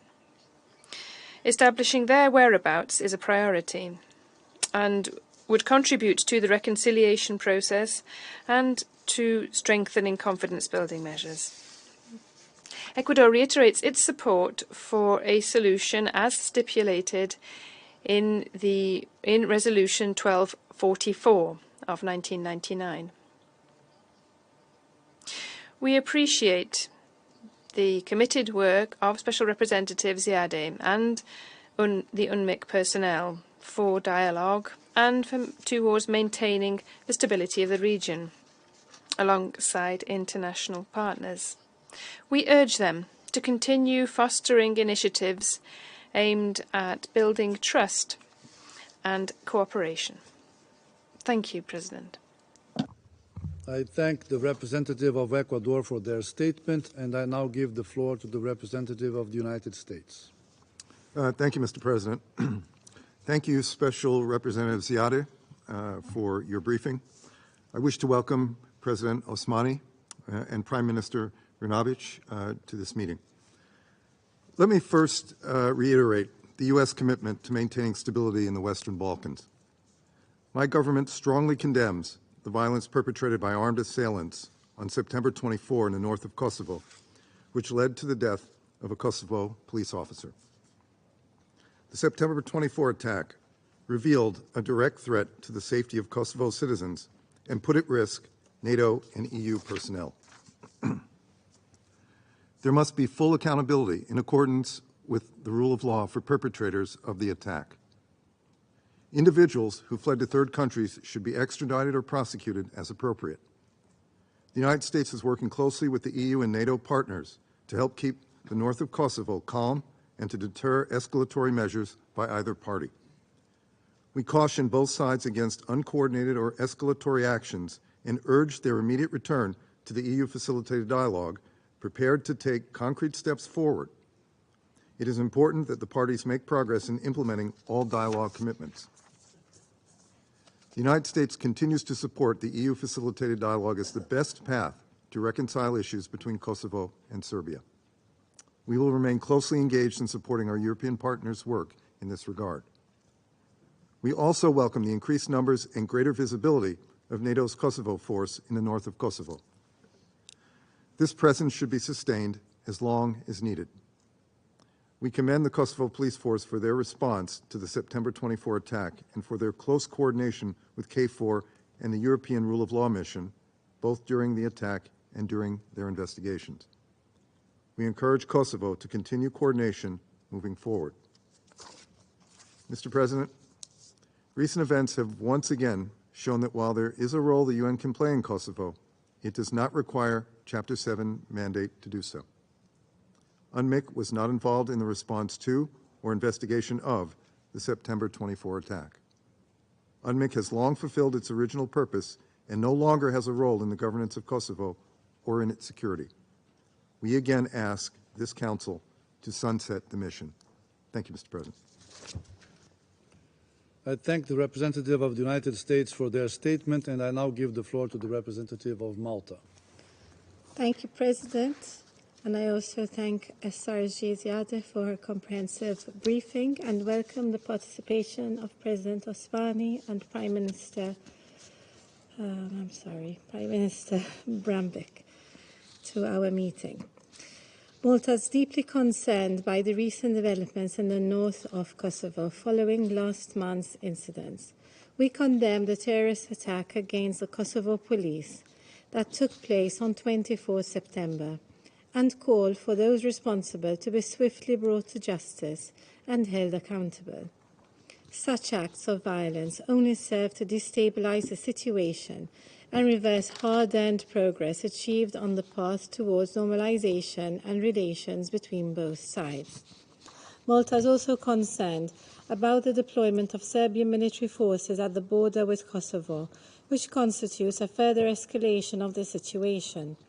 We welcome that the number of troops has since been reduced and call on Serbia to cooperate fully in the ongoing investigation. Moving forward, we urge both sides to focus all efforts on de-escalating tensions and to refrain from any unilateral action or divisive rhetoric that could undermine the diplomatic efforts made during the past month. Dialogue is key in resolving outstanding issues, and collaboration is the only way to ensure peace and stability in the region. Positive steps to create an atmosphere conducive to reconciliation, good neighbourly relations, and further dialogue are of utmost importance at this juncture. The holding of local elections in the northern municipalities of Kosovo will be crucial, and we call on the full and unconditional participation of all players in the electoral process. Hate speech, vilification of women in politics, and physical or verbal attacks on journalists are unacceptable and deplorable. I take this opportunity to reiterate Malta's full support to Serbia and Kosovo's EU accession aspirations. The path to membership for both parties runs through the EU-facilitated dialogue. It is crucial that both sides commit and engage constructively to realize this goal. In this regard, we take good note of the progress achieved so far by Kosovo in its reform path and stress the importance of undertaking this process with the full participation of various stakeholders from within civil society, including vulnerable and marginalized communities. Malta also acknowledges the importance of the role of UNMIC in promoting security, stability, and the preservation and promotion of human rights, gender equality, and empowerment of women and youth in Kosovo.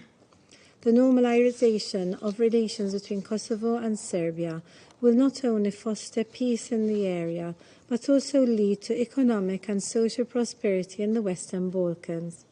Therefore, we stress the importance of both parties respecting the agreement on the path to normalization of relations agreed by both parties earlier this year, and urge them to fulfill their respective obligations under it. In conclusion, President, Malta reaffirms its support for UNMIC in its efforts to engage all communities in Kosovo, as well as regional and international actors proactively and constructively. We urge Kosovo and Serbia to prioritize dialogue over confrontation and augur that the coming period will be marked with meaningful progress in the efforts to normalize relations. Thank you. I thank the representative of Malta for their statement, and I now give the floor to the representative of France. Je vous remercie, Monsieur. Thank you, President. I thank the Special Representative of the Secretary-General, Ms. Caroline Ziadeh, for her briefing, and I welcome the presence here of the Prime Minister, Mazam Brnavic, and the President of Kosovo, Mazam Usmani. Today's meeting is happening against a worrisome backdrop. The political and security situation is deteriorating in the north of Kosovo, and a number of incidents have happened over the last 6 months, some of which have affected members of KFOR. The events of the 24th of September are just the latest example of this. France roundly condemns the unacceptable attack against the police of Kosovo, which led to a death from amongst its ranks. France trusts that all light will be shed on the circumstances of this attack and that those responsible will be brought before justice. We call upon the parties to demonstrate restraint and to undertake the necessary efforts to ensure tensions are smoothed. President, this uptick in tension cannot be dissociated from the political dimension of the matter. In his report, the Secretary-General notes the lacklustre progress in implementing the Brussels-Ohrid agreements reached thanks to European Union mediation. We regret this situation. The current context means that both Serbia and Kosovo must rapidly and unconditionally return to EU-facilitated dialogue to normalise their relations. It is crucial to opt for the path of dialogue and compromise. We expect of the parties that they will engage unreservedly with a spirit of full responsibility and commitment in the implementation of all of the commitments made within the agreements concluded. This includes the implementation of a Kosovo Serb Majority Municipalities Association and the swift organisation of inclusive early elections in the north of Kosovo, in a calm environment and with the participation of Serbs. These various processes are key elements to bolster the European prospects of both countries. France remains fully attached to integration of the Western Balkans into the European Union as soon as possible. President, we commend UNMIC's commitment to enduring peace through its actions as part of its mandate to help bolster the rule of law, human rights, dialogue and reconciliation between the communities. Its actions for women and young people, which have achieved progress, are also welcome.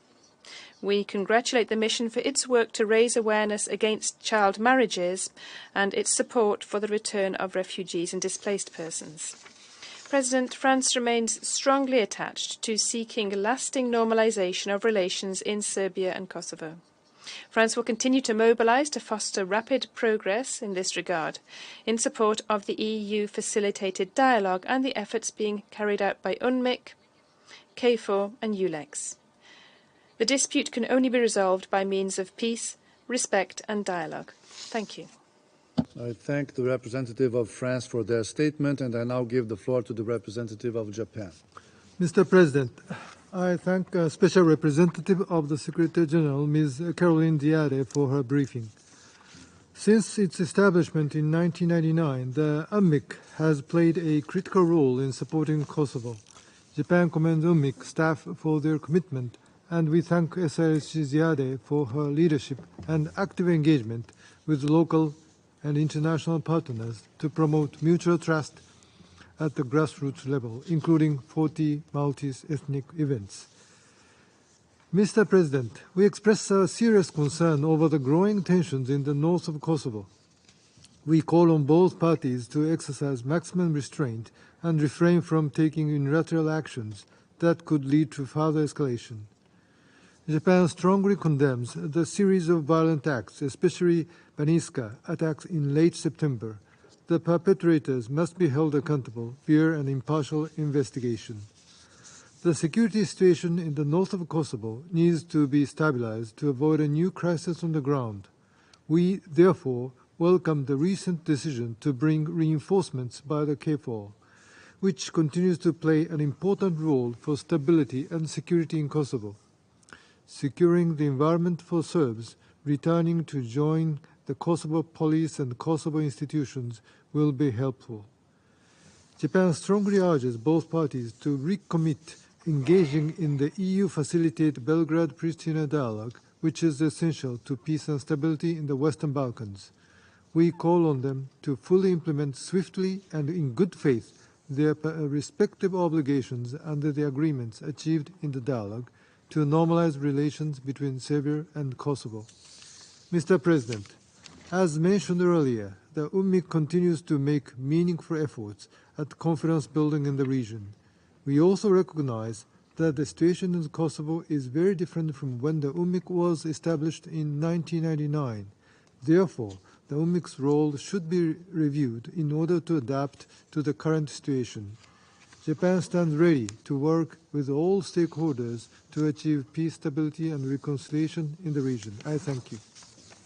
I thank the representative of Japan for their statement, and I now give the floor to the representative of the United Arab Emirates. Mr. President, I thank SRSG Caroline Ziada for her valuable briefing today. I welcome the participation of Prime Minister Berna Beach and President Osmani Sadriou in today's meeting.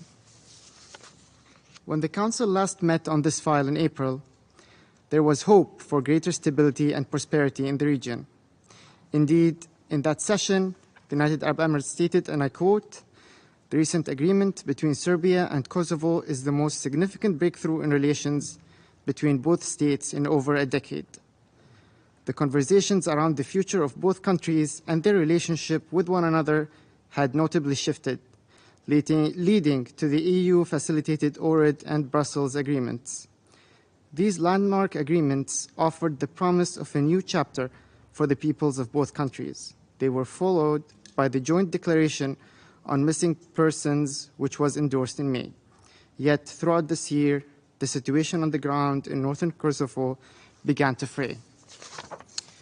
Following a difficult election period, violence erupted in late May, during which dozens of KFOR peacekeepers, as well as law enforcement officials and civilians, were wounded. We condemn all attacks against peacekeepers. And there was a collective feeling of fear and uncertainty when the world witnessed the events of 24th of September, during which a policeman was killed and others wounded. The UAE condemns attacks on law enforcement officials and shares its condolences with the families of those killed and injured. The rule of law must prevail, and all those responsible must be held to account. What took place 1 month ago risked pulling the region back to a darker time in its history. Following these events, as we saw leaders work to de-escalate the situation, we were reminded that peace is not simply the passive absence of fighting, but also the culmination of concerted action. Dialogue and diplomacy take courage, and we commend the steps taken by the leadership of Kosovo and Serbia to de-escalate. At the same time, momentum must continue in the implementation of the agreements made under the auspices of the EU-facilitated dialogue. The UAE reiterates its full support for the dialogue, which remains the best means of resolving outstanding issues. In this regard, we welcome the recent high-level meetings that took place as part of the EU-facilitated dialogue. Now, it is more important than ever for both sides to refocus on constructive dialogue and avoid those who would engage in inflammatory rhetoric that will only exacerbate tensions. Any hope for peace in the future requires building trust. In light of this, we appreciate and encourage the continued efforts of UNMIC at building confidence and trust between communities in Kosovo in coordination with the government and community leaders. Mr. President, as our last statement on this file during our Security Council term, let me reiterate that for our part, the UAE remains fully committed to supporting all concerted efforts towards peace and prosperity for the peoples of Serbia and Kosovo. Thank you. I thank the representative of the United Arab Emirates for their statement, and I now give the floor to the representative of Gabon. Thank you, President, for giving me the floor, and I'd like to thank Special Representative of the Secretary General, Ms. Caroline Ziade, for her comprehensive briefing. I welcome the participation in today's meeting of Ms. Vice President Ms. Ana Berbic, and Prime Minister of Serbia, and also the President of Kosovo, Ms. Osmani Sadriou. President, since our meeting in April, the situation in Kosovo has hardly improved. Tensions, clashes, and the numerous episodes of violence, many of which involving elements of the Kosovo police, have led to fears of a conflagration.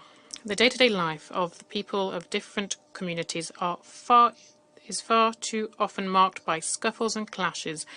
This has led to the need for deployment of a extra NATO battalion and also a multinational reserve force battalion to contain the situation. It is, however, clear that while the causes of these recurrent episodes of violence persist, de-escalation will remain difficult to reach and security will remain a pipe dream. Following a mass resignation of thousands of Serbs of Kosovo from local institutions, as well as a boycott of municipal elections, which were held in December 2022 in the north, there must be a sustainable legal solution found to this to rebuild trust and promote coexistence. Indeed, the creation of a statute for the community of Serbian municipalities in Kosovo is crucial. We call on the Pristina authorities to implement the Brussels Agreement from 2013 on this, which would be a decisive step towards normalization of relations between Belgrade and Pristina. My country regrets that parties have not been able to reach an agreement on a draft statute for the community of municipalities, which was presented at the beginning of May, and that the various tentatives to relaunch dialogue have not succeeded. We recognise the important role played by the European Union, as well as other regional and bilateral actors, and we urge them to pursue their activities to overcome misunderstanding and the blockages that persist, as well as to build consensus with a view to continuing negotiations. In this connection, we call on parties to consider the 9-point plan of the OSCE to address this political deadlock. Amongst the efforts and confidence-building mechanisms, we welcome the creation of the Barabar Centre with the support of UNMIK, as well as the numerous different types of actions that UNMIK is carrying out in the fields of justice, human rights, art, economic integration, the environment, and support for young people, women, and minority communities. This commitment seeks to strengthen the rights of non-majority communities, as women and young people, particularly through the implementation of the Women, Peace and Security Agenda on the one hand, and Youth, Peace and Security Agenda on the other. These are essential contributions to build lasting peace and support peaceful coexistence of all communities. And we know that in the context of Kosovo, this is a peace that will stem from communities. In order to do so, parties must suppress hate speech, stigmatization, marginalization, all types of violence, and refrain from any unilateral action and any fait accompli which undermine political efforts. Along the same lines, violence and attacks against religious symbols must end, and return solutions must be offered to the thousands of the non-majority communities who have been internally displaced in Kosovo or refugees abroad. We encourage the work of the HCR in this area, and we take note of the most recent voluntary returns that have been recorded. President, the adoption of a shared declaration from Belgrade and Pristina, which is a welcome development that we commend. Parties should ensure that it is effectively implemented, respecting the dignity and beliefs of each community. We take note, moreover, of the ongoing cases relating to war crimes linked with the war in Kosovo. This is crucial. It would guarantee truth, justice and reparation and the non-repetition. And for peace to be established, which, in our view, would contribute to a level of justice, it is crucial to keep sight, as we seek solutions, keep sight of the relevant resolutions of the Security Council, particularly Resolution 1244, which was adopted in 1999, and also ensure the respect for the principles of the UN Charter, particularly the respect for territorial integrity of states. On the political front, a way out must be found to overcome the current deadlock and calm tensions which has only worsened in recent months, particularly because of violence, particularly police violence. We took note of the will expressed by the authorities of Kosovo to organise early municipal elections in the north. My country encourages the continuation of a good faith dialogue between Belgrade and Pristina. We take note also of the agreement from the 27th of February on the path towards normalisation. To conclude, my country encourages parties to keep dialogue open in order to find a political solution through negotiation. The EU, regional organisations and sub-regional organisations, as well as bilateral partners led by the Quint, must also maintain a highest level of engagement to diffuse antagonism and allow for progress that is acceptable for the parties. Thank you very much for your attention. I thank the representative of Gabon for their statement, and I now give the floor to the representative of Ghana. Thank you, President. I would like to welcome the participation of the Prime Minister of the Republic of Serbia, Her Excellency Ms. Ana Brnabić. We thank the Secretary General for his latest report on the activities of the United Nations Interim Administration Mission in Kosovo, and also thank Ms. Caroline Zede, Special Representative and Head of UNMIC, for her important briefing and continuing leadership of United Nations efforts in the Kosovo region. My delegation also takes note of the remarks made by Ms. Osmani Sadri. Mr. President, at the outset, let me reiterate Ghana's continuing support for the mandate of UNMIC. Given the continuing political conditions in the region, the role of UNMIC in promoting security, stability, and respect for human rights remains vital.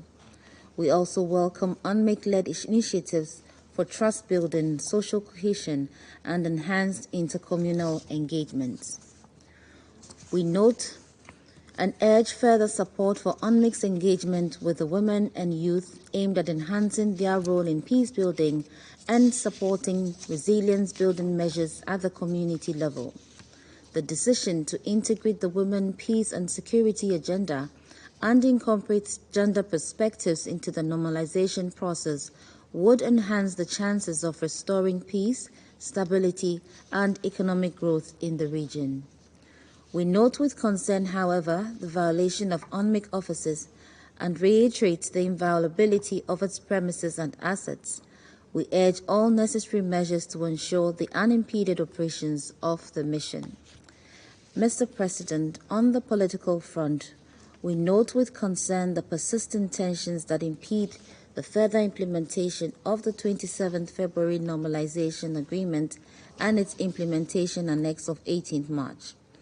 We continue to believe that the agreement offers a renewed opportunity for achieving a comprehensive normalization of relations between Serbia and the Kosovo region, necessary for long-term peace and security and prosperity in the Balkan region.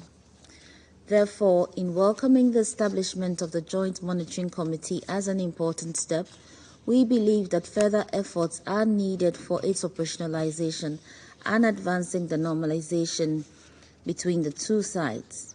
We appreciate the sustained support of the European Union and urge continuing efforts to resolve concerns surrounding sequencing modalities which have stalled progress in this direction. Mr. President, my delegation firmly believes that dialogue and diplomacy offer the best chances for resolving the long-standing disputes between the Kosovo region and Serbia, and we welcome in this regard the role of regional actors in support of de-escalation.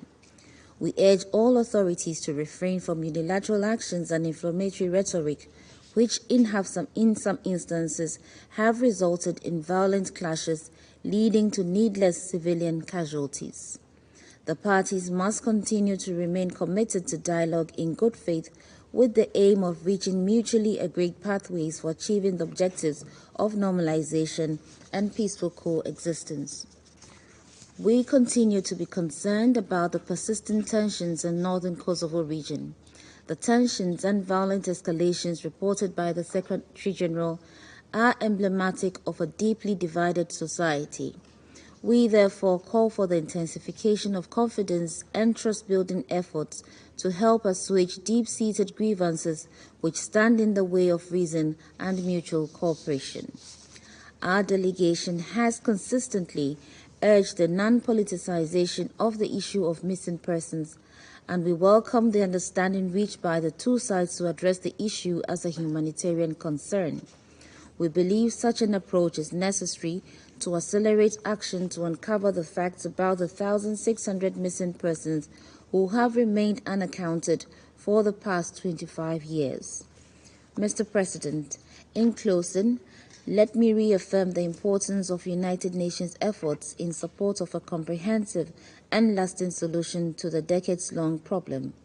We also reiterate the need for all peace efforts in the Kosovo region to be based on the principles of international law and the values of the United Nations. We reiterate once more that all sides must demonstrate an unprecedented level of commitment and good faith in the normalization process. Greater efforts are certainly required for the full and effective implementation of the EU-facilitated Ohrid and Brussels agreements and earlier commitments in the wider interest of the people and the Balkan region. I thank you for your kind attention. I thank the representative of Ghana for their statement, and I now give the floor to the representative of Mozambique. Mr. President, Mozambique wishes to thank the Special Representative of the Secretary General, Ms. Caroline Ziad, for her important briefing and update on the situation in Kosovo. We welcome in this chamber the participation of Her Excellency Ms. Ana Brnabić, Prime Minister of the Republic of Serbia. Mr. President, Mozambique welcomes and encourages the diplomatic efforts of the UNMIC, particularly by actively working with partners to sustain peace and supporting several initiatives, including the promotion of security, stability, and respect for human rights in Kosovo and in the region.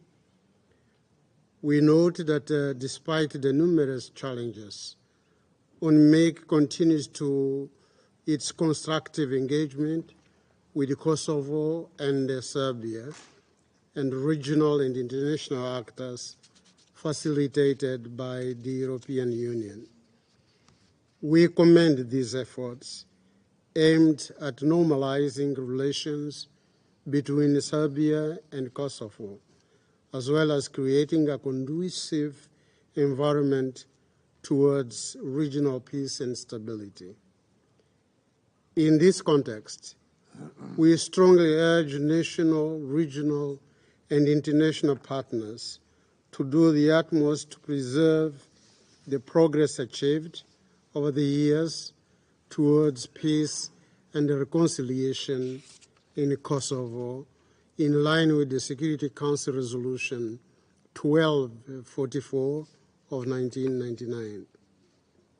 Mr. President, despite the enormous efforts being made on the ground, aptly detailed by the Special Representative of the Secretary General in our briefing, we remain concerned over the discord and tension between Belgrade and Pristina authorities.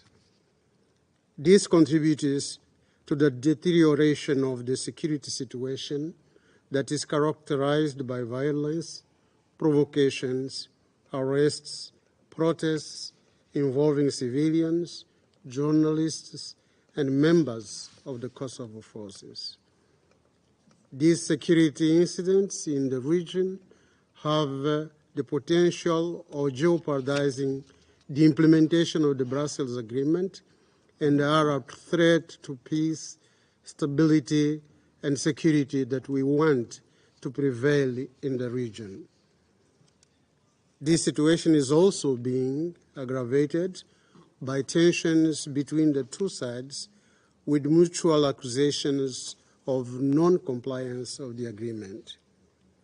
We strongly reiterate our call to both the Serbian and Kosovan sides to launch the necessary foundations for a genuine dialogue aimed at promoting reconciliation between their respective communities, to refrain from acts that instigate violence and tensions so that mutual trust can be built. Mr. President, we call on the parties and all relevant actors to continue engaging in the promotion of a constructive dialogue in Kosovo. This is a key to the successful implementation of the Brussels Agreement facilitated by the European Union. It is crucial to continue supporting the ongoing efforts to strengthen dialogue between the parties. We urge that any military incident or confrontation be avoided. Should any occur, it must be investigated in an impartial and transparent manner, and the promoters should be held accountable. This will foster a better and credible political process. The inclusion of all stakeholders, such as women, youth, and civil society, is extremely important to promote peace, not only in Kosovo, but also in the region. Mozambique reiterates our support to the United Nations Interim Administration Mission in Kosovo and to all efforts by regional actors aimed at finding peace and stability in Kosovo and in the region. I thank you, Mr. President. I thank the representative of Mozambique for their statement, and I now give the floor to the representative of the Russian Federation. President, we are grateful to the Special Representative of the Secretary-General, Caroline Ziade, for her briefing on the situation in the province and for her assessments that she shared. We welcome the participation of Prime Minister of Serbia, Ana Brnabić, and we listened to the views of Ms. Vjosa Osmani, particularly surprised by her insistence and perhaps clumsy attempts to bring Russia in on what is happening in Kosovo and mentioned that. Your attempts presenting Kosovo as the heart of democracy against this unfortunate autocracy in the province could only give light to sarcastic responses. In the half year that's elapsed since the last Security Council meeting on Kosovo, the situation in the province has significantly deteriorated. The reason, as ever, efforts of the so-called Pristina authorities to establish full control over the Serb-populated north of the province. In April, Pristina brought its own proteges to power in 4 non-Albanian municipalities. They were elected at a pseudo vote, which was boycotted by Serbs. Despite the meagre turnout, 3.47%, due to the Albanian minority, the USA and the EU recognized the elections as sound. As a direct consequence, there was the new mayor's de facto seized administrative buildings, accompanied by special forces of Kosovo, which led to a serious spike in violence at the end of May. It's particularly concerning that the NATO-led Kosovo force, KFOR, this again stood alongside the Kosovo Albanian forces, and KFOR personnel tried to disperse Kosovan Serbs who were peacefully protesting at the administrative buildings of the municipality in Zvečan on the 29th of May. This was then used by Kosovo Albanians who opened fire on civilians with automatic rifles. There were injured people on both sides, and it was a question of luck that there were no casualties. In words, the West condemned this overreach of Albin Kurti and approved some disciplinary measures. However, these measures are simply superficial. The reality in the north of Kosovo is particularly grim. There is almost daily acts of intimidation, arrests of Serbs, attacks on peoples and their property. Since they took power, the ultra-nationalist self-determination movement in 2021, 420, and perhaps even more now, ethnically motivated attacks have been carried out on Serbs. It's particularly shocking also are cases of barbaric burning of returning refugees' homes. In recent months, there has been at least 2 of this kind of incident. The dispute around the Visoki monastery has yet to be resolved. Without justification, it has been denied the right to ownership of its surrounding territory. There are ongoing arbitrary expropriations of Serb-owned land in the north of the province for the construction there of bases for the Kosovan police. Now the northern regions of Kosovo are under a de facto blockade. There is a ban on the import of goods from central Serbia, and this is bringing the situation towards a humanitarian catastrophe. There is not enough vaccines for children, including newborns. There's not enough medicine for cancer and other patients. The Kosovan Mitrovic hospital's oxygen supplies are running low, and the Prime Minister of Serbia mentioned this herself. All of the aforementioned presents Pristina in an unflattering light. In order to distract from this and to once again place responsibility for everything that happened on Belgrade, the incident that happened on the north of the province in Bandkans on the 24th of September has been exaggerated. As a result, 3 local Serbs died and a Kosovo Albanian police officer too. We have a lot of questions on what happened. First of all, it is not clear why international presence held back. Previously, in similar situations, EU rule of law mission patrols and also the NATO forces immediately headed to the zone of tension to separate fighting sides and launch a negotiation process. Now the situation was completely handed over to the Kosovo Albanians, which led to this tragic end. It's noteworthy that, on the day of the incident in the West, they decided not to wait for the first results of the investigation and immediately called the events an egregious and heinous act of terrorism. The Kosovo Albanians spread disinformation that their police officers was allegedly shot by Serbs supported by Belgrade. But then only later they were forced to recognize that this person died because of the death and even a return of armed conflict. This trend towards open confrontation is also shown by the illegitimate reorganization of the Pristina security forces into a quasi-army and their provision with modern weapons and military hardware, and training of Kosovo Albanian personnel at the American base Bond Steel, which initially had exactly the opposite purpose. It was for peacekeeping purposes.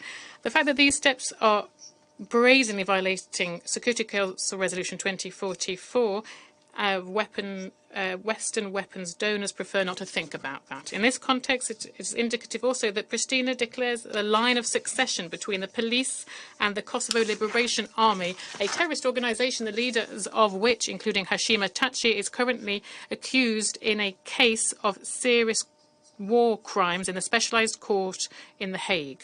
We trust that this structure will not repeat the errors of the International Criminal Tribunal for former Yugoslavia, and all those found guilty will be duly punished. In this context, the refusal of Pristina, running against decisions of the court in Hague, to pay compensation to the victims of crimes committed by fighters of the Kosovo Liberation Army speaks volumes.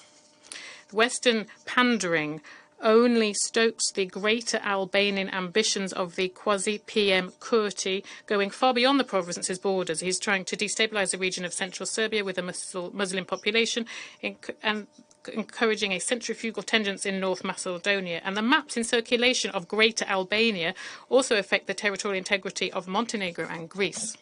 President, we draw your attention to the fact that how, in these circumstances, Western countries are trampling international legal foundation for a resolution. Mediators from Washington and the EU clumsily present the wounded Serbs with one-sided schemes for a successful compromise. The much-vaunted agreement on the path to normalization scorns the inherent interests of Serbia and calls on them to recognize the sovereignty of Kosovo. In addition to all of this, it is presented as if resolution Security Council from the Security Council 12424 north of Brussels agreements didn't exist, and the process of normalisation started only with the oral agreements from February-March of this year. In parallel to this, the province's application for the Council of Europe is being promoted, and Kosovars have also been promised that from the 1st of January 2024 the EU visa liberation scheme will enter into force. It's clear that the absolute indulgence to Albin Kurti from the side of his mentors allowed him to, with impunity, sabotage the most unconditional obligation to create a community of Serb municipalities in Kosovo. In Pristina, they state that the CSM is allegedly dead, but at the same time they are calling for the drafting of the statute of this community to be led by Washington, who is categorically against the granting Serbs in Kosovo any executive powers. In this connection, we'd like to underscore that until a CSM is created in its original form, talking about security for the Serb population in the province is not possible, and a sustainable resolution to all of this would be inconceivable. The initial step should be, for de-escalation should be the withdrawal of Kosovo, Albanian so-called special forces from the north of the province, dismantling its bases and posts. It's also important to return for the KFOR to return to its mandate, which is clearly set forth in Resolution 1244. This fundamental document for international legal parameters to find a sustainable and fair solution to Kosovo is the only option. There is no alternative. It should be acceptable for Belgrade and be approved by the Security Council. The work of UNMIC is still much needed, preserving its staffing and financial capacity. We draw attention to the fact that the Kosovo Albanians complicit in the detention on 28th of May 2019 of UNMIC staff member Krasnochokov and the seriously injuring him have not been brought to justice. Another staff member of UNMIC, Antonov, on the 31st of December 2021, in an unlawful decision, a declaration by the province's authorities was declared person non grata. Without an adequate response, this kind of steps could be taken against any UN personnel in other corners of the world. It's only a question of time. Attempts to remove the Kosovan file from the Security Council agenda is unacceptable. What was said by we remember what was said by some of our colleagues who said tried to convince the Council that nothing serious is happening in Kosovo. The situation there is not a question of peace and security, and thematic Security Council meetings should be held only once a year rather than twice. Then, how events have unfolded in September is clear to everyone. Regular discussion of the situation in Kosovo in current circumstances should remain on the Council's agenda. Thank you very much. I thank the representative of the Russian Federation for their statement, and I now give the floor to the representative of Albania. Thank you, Mr. President, and let me welcome the President of the Republic of Kosovo, Vjosa Osmani, and the Prime Minister of the Republic of Serbia, Ana Brnabić, to this meeting. I thank SRG Ziade for her detailed briefing. Mr. President, let me start with some good news, despite a somewhat blurred horizon during these last months.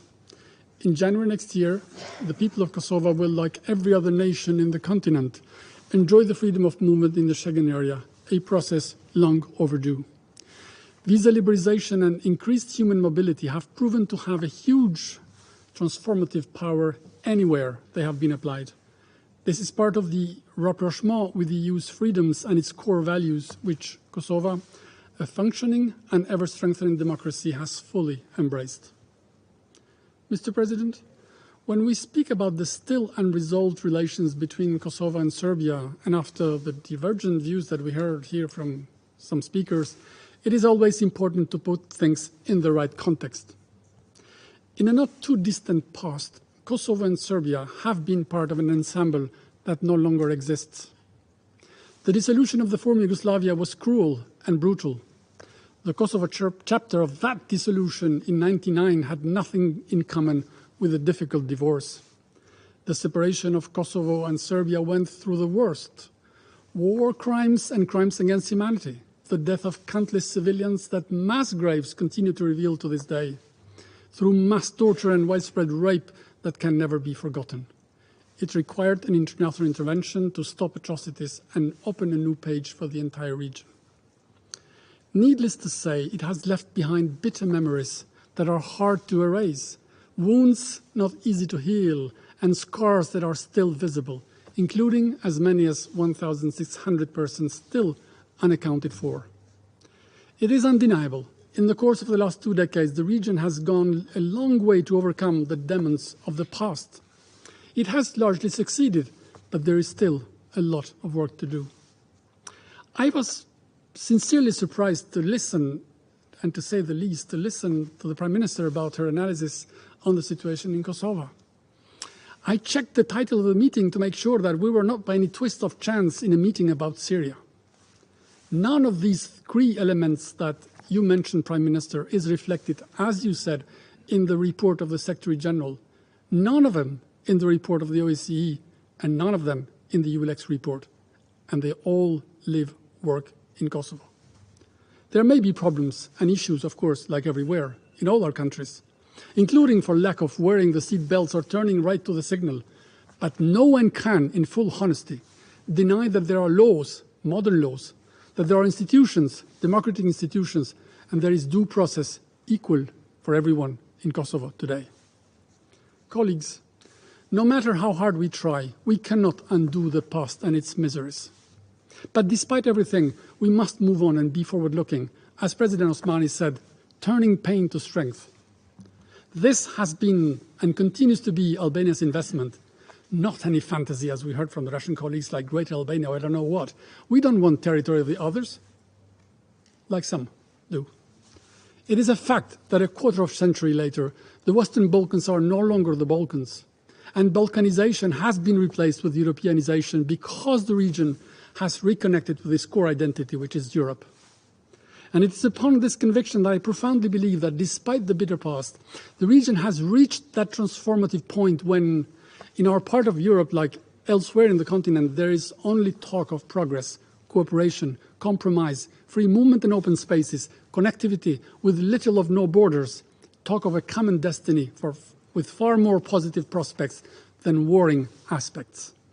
For the first time in our long and troubled history, there is a clear pathway to a common future, individually and collectively, which was once again confirmed in the very convincing and committing way last week in Tirana during the 10th EU Western Balkan Summit in the framework of the Berlin process, the first ever held, organized outside the EU.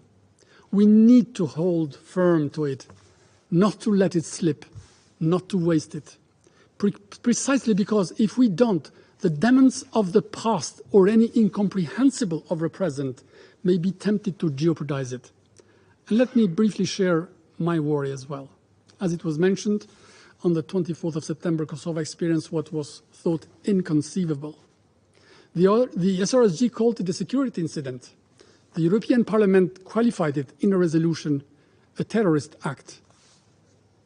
A military commander, carefully prepared and trained in Serbia, ready to fan the flames of the worst in the history of the Balkans, attacked Kosovo and its institutions and killed a police officer in the line of duty.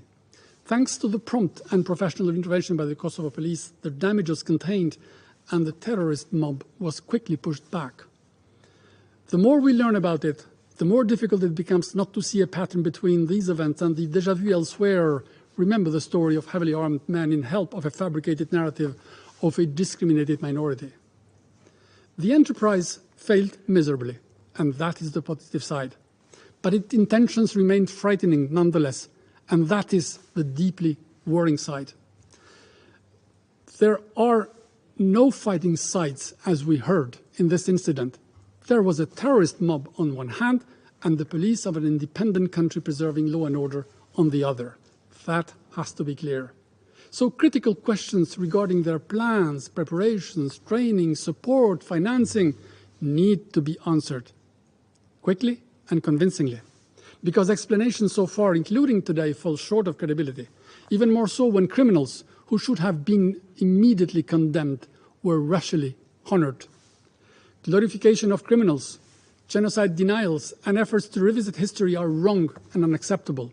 They undermine the principles of justice, ethics, and morality, and have detrimental effects on the society of the countries concerned as they run against reconciliation efforts.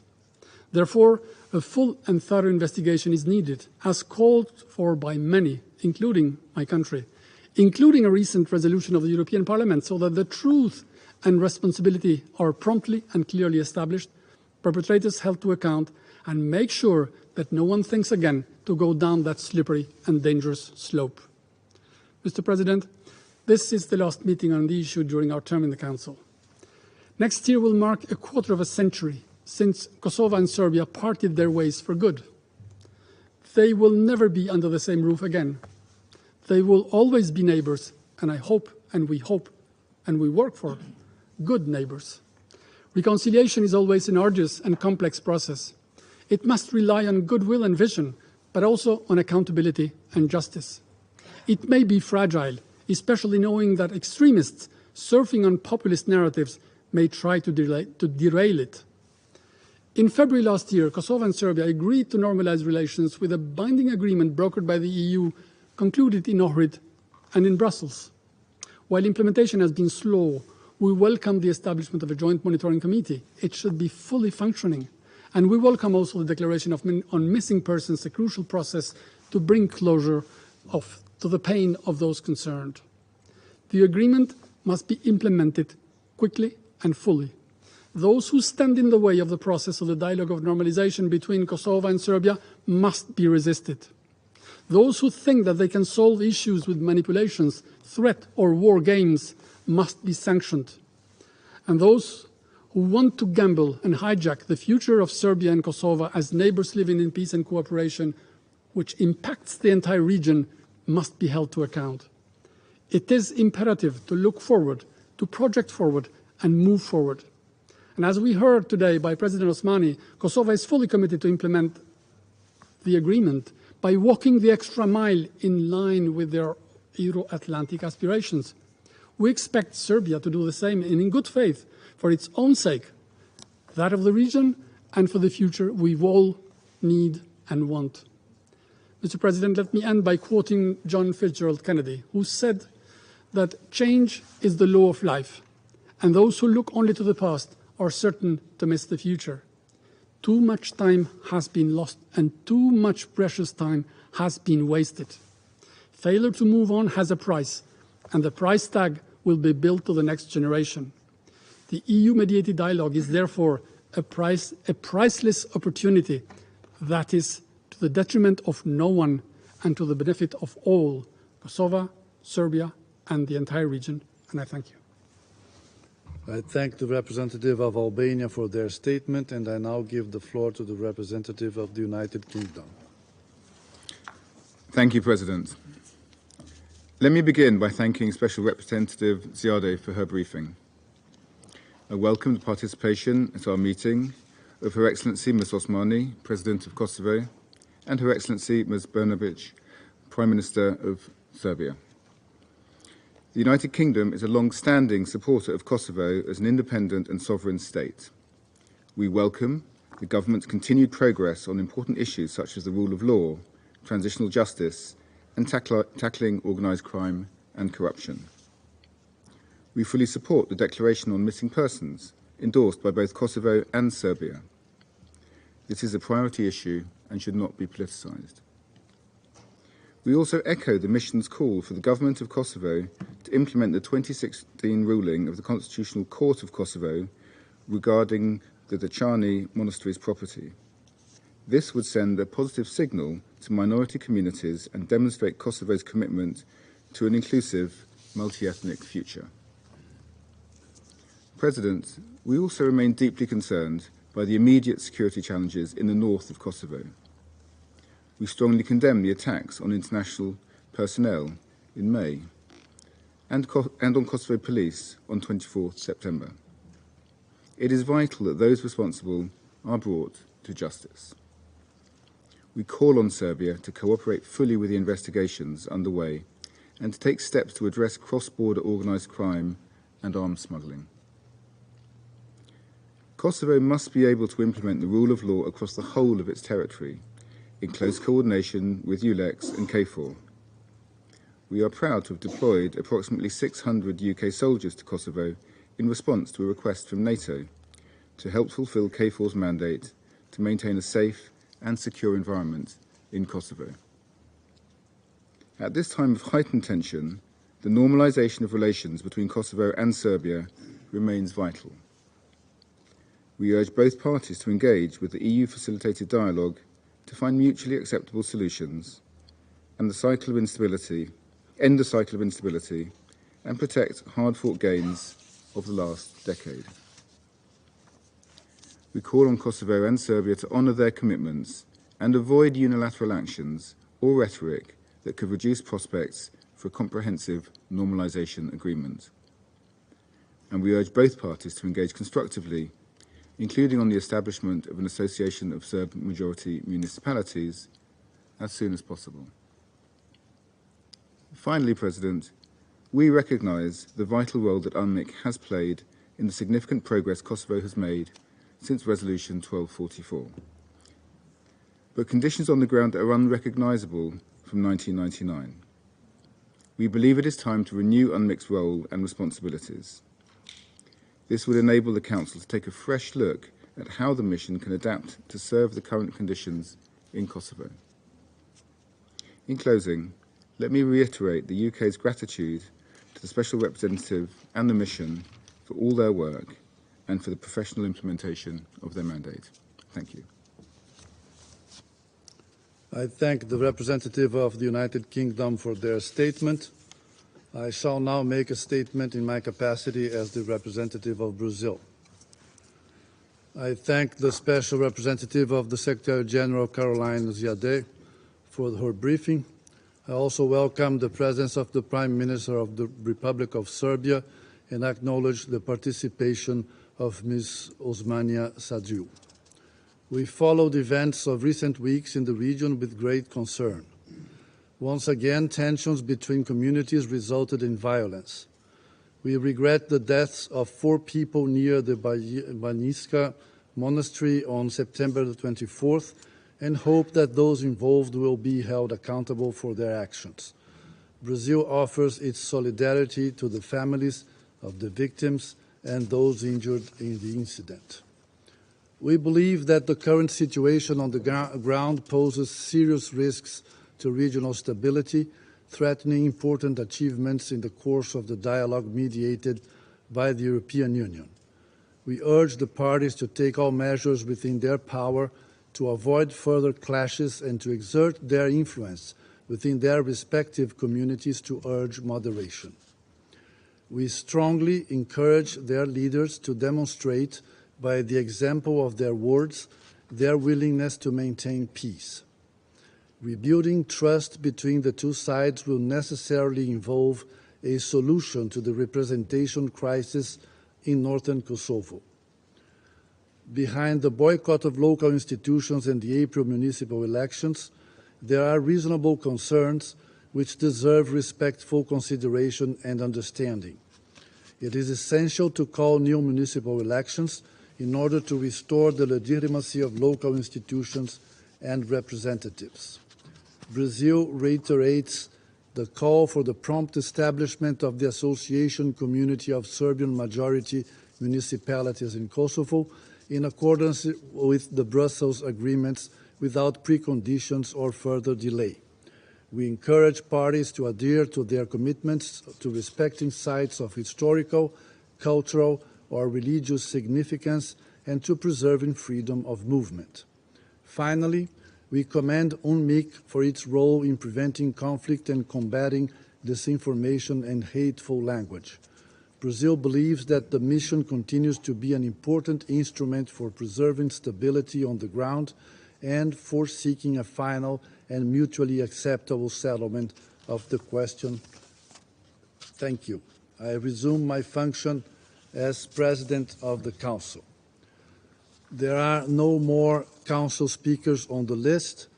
The Prime Minister of Serbia has asked for the floor. I will give her the floor for 3 minutes. Thank you very much. So I will immediately start by saying that I could probably respond to what Ms. Osmani said, as well as Albanian ambassador, for a couple of hours. But I will give you a few examples just to show how it looks like in words and in practice. We heard from Ms. Osmani Kosovo is constructive and committed to dialogue. What we did not hear, though, is why didn't Kosovo implement the Brussels Agreement and establish the Community of Serbian Municipalities for more than 10 years? More than 10 years. That is how constructive and committed they in fact are. Belgrade has done everything that was proclaimed by the Brussels Agreement. Pristina did not implement a single word. That is how constructive and committed they are. Secondly, Serbs enjoy veto rights. You heard that, right? Well, this is how Serbs enjoy veto rights. They have veto rights on paper. However, when the so-called Kosovo Parliament decided on the establishment of the Kosovo security forces, Serbs who were supposed to vote, or unless they did not vote, then the Kosovo security forces could not have been established. Serbs did not vote. You know what? The Kosovo security forces were in fact established. That is how the veto rights of Serbs works in practice. You heard that Serbian Orthodox churches enjoy high level of security. Or, let me be clear, you did not hear Serbian Orthodox churches. You heard Orthodox churches. That is how respected and valued they are. Their so-called president, the president of the so-called Republic of Kosovo, cannot even pronounce Serbian. She said Orthodox churches, not Serbian Orthodox churches. And they are, in fact, Serbian Orthodox churches. So, she cannot even say it. And let me tell you how Serbian Orthodox churches are protected and enjoy high level of security. First, Google Visoki Dečani. Do not trust me. Google Visoki Dečani, one of the most important monasteries of Serbian Orthodox Church and Serbian people in Kosovo and Metohija. You will find the first thing, inclusion of the Dečani monastery on the 2021 list of 7 most endangered heritage sites in Europe. That is how secure and protected they are. This is Europa Nostra. It's not Ana Brnabić and it's not Serbia. Land ownership, Visoki Dečani. In May 2016, Kosovo Constitutional Court confirmed the Dečani monastery's ownership of several hectares of land. Despite this legal decision, 7 years later, court's decision still has not been implemented.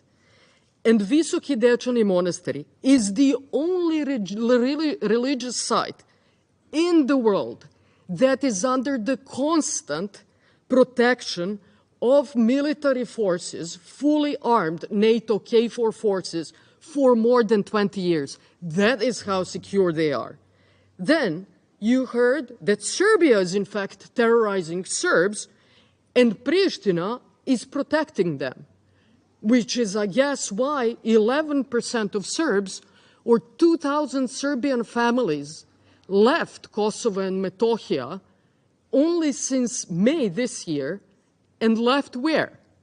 To central Serbia, which is terrorizing them. And left from who? Who did they run away from? You, who are protecting them. So Serbia is terrorizing Serbs. Can you imagine? That is, in all honesty, what we heard today. Then we heard that Kosovo is a shining example of democracy and rule of law. However, we did not hear how come that same Kosovo is the world champion in the least number of returnees of all the post-conflict territories.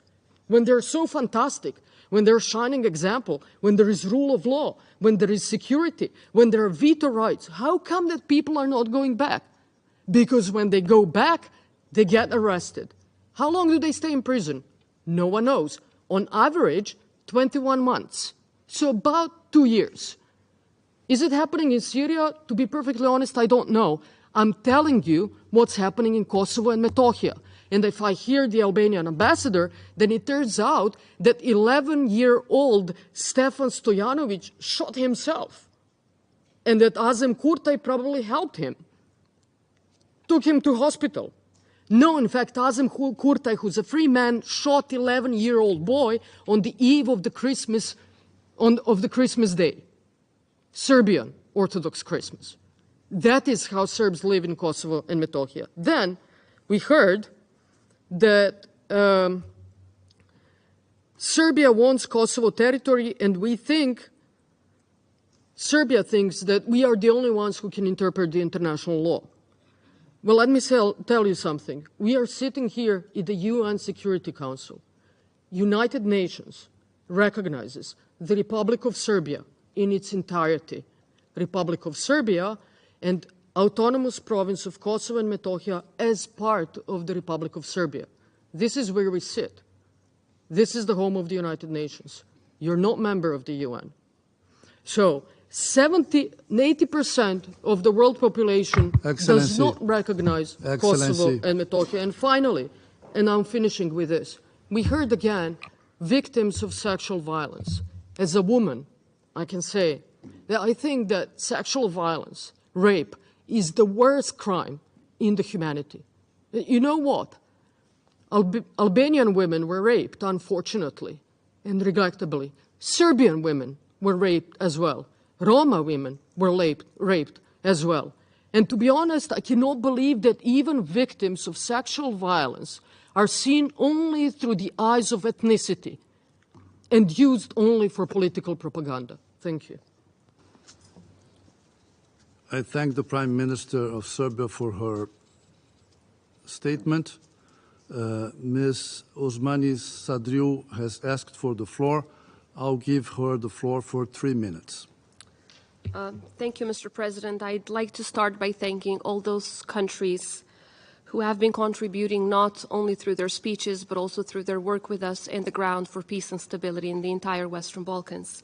And for those of you that have concerns, I want to say we want to work with you to make things better, because we in Kosovo believe that democracy is never a finished project.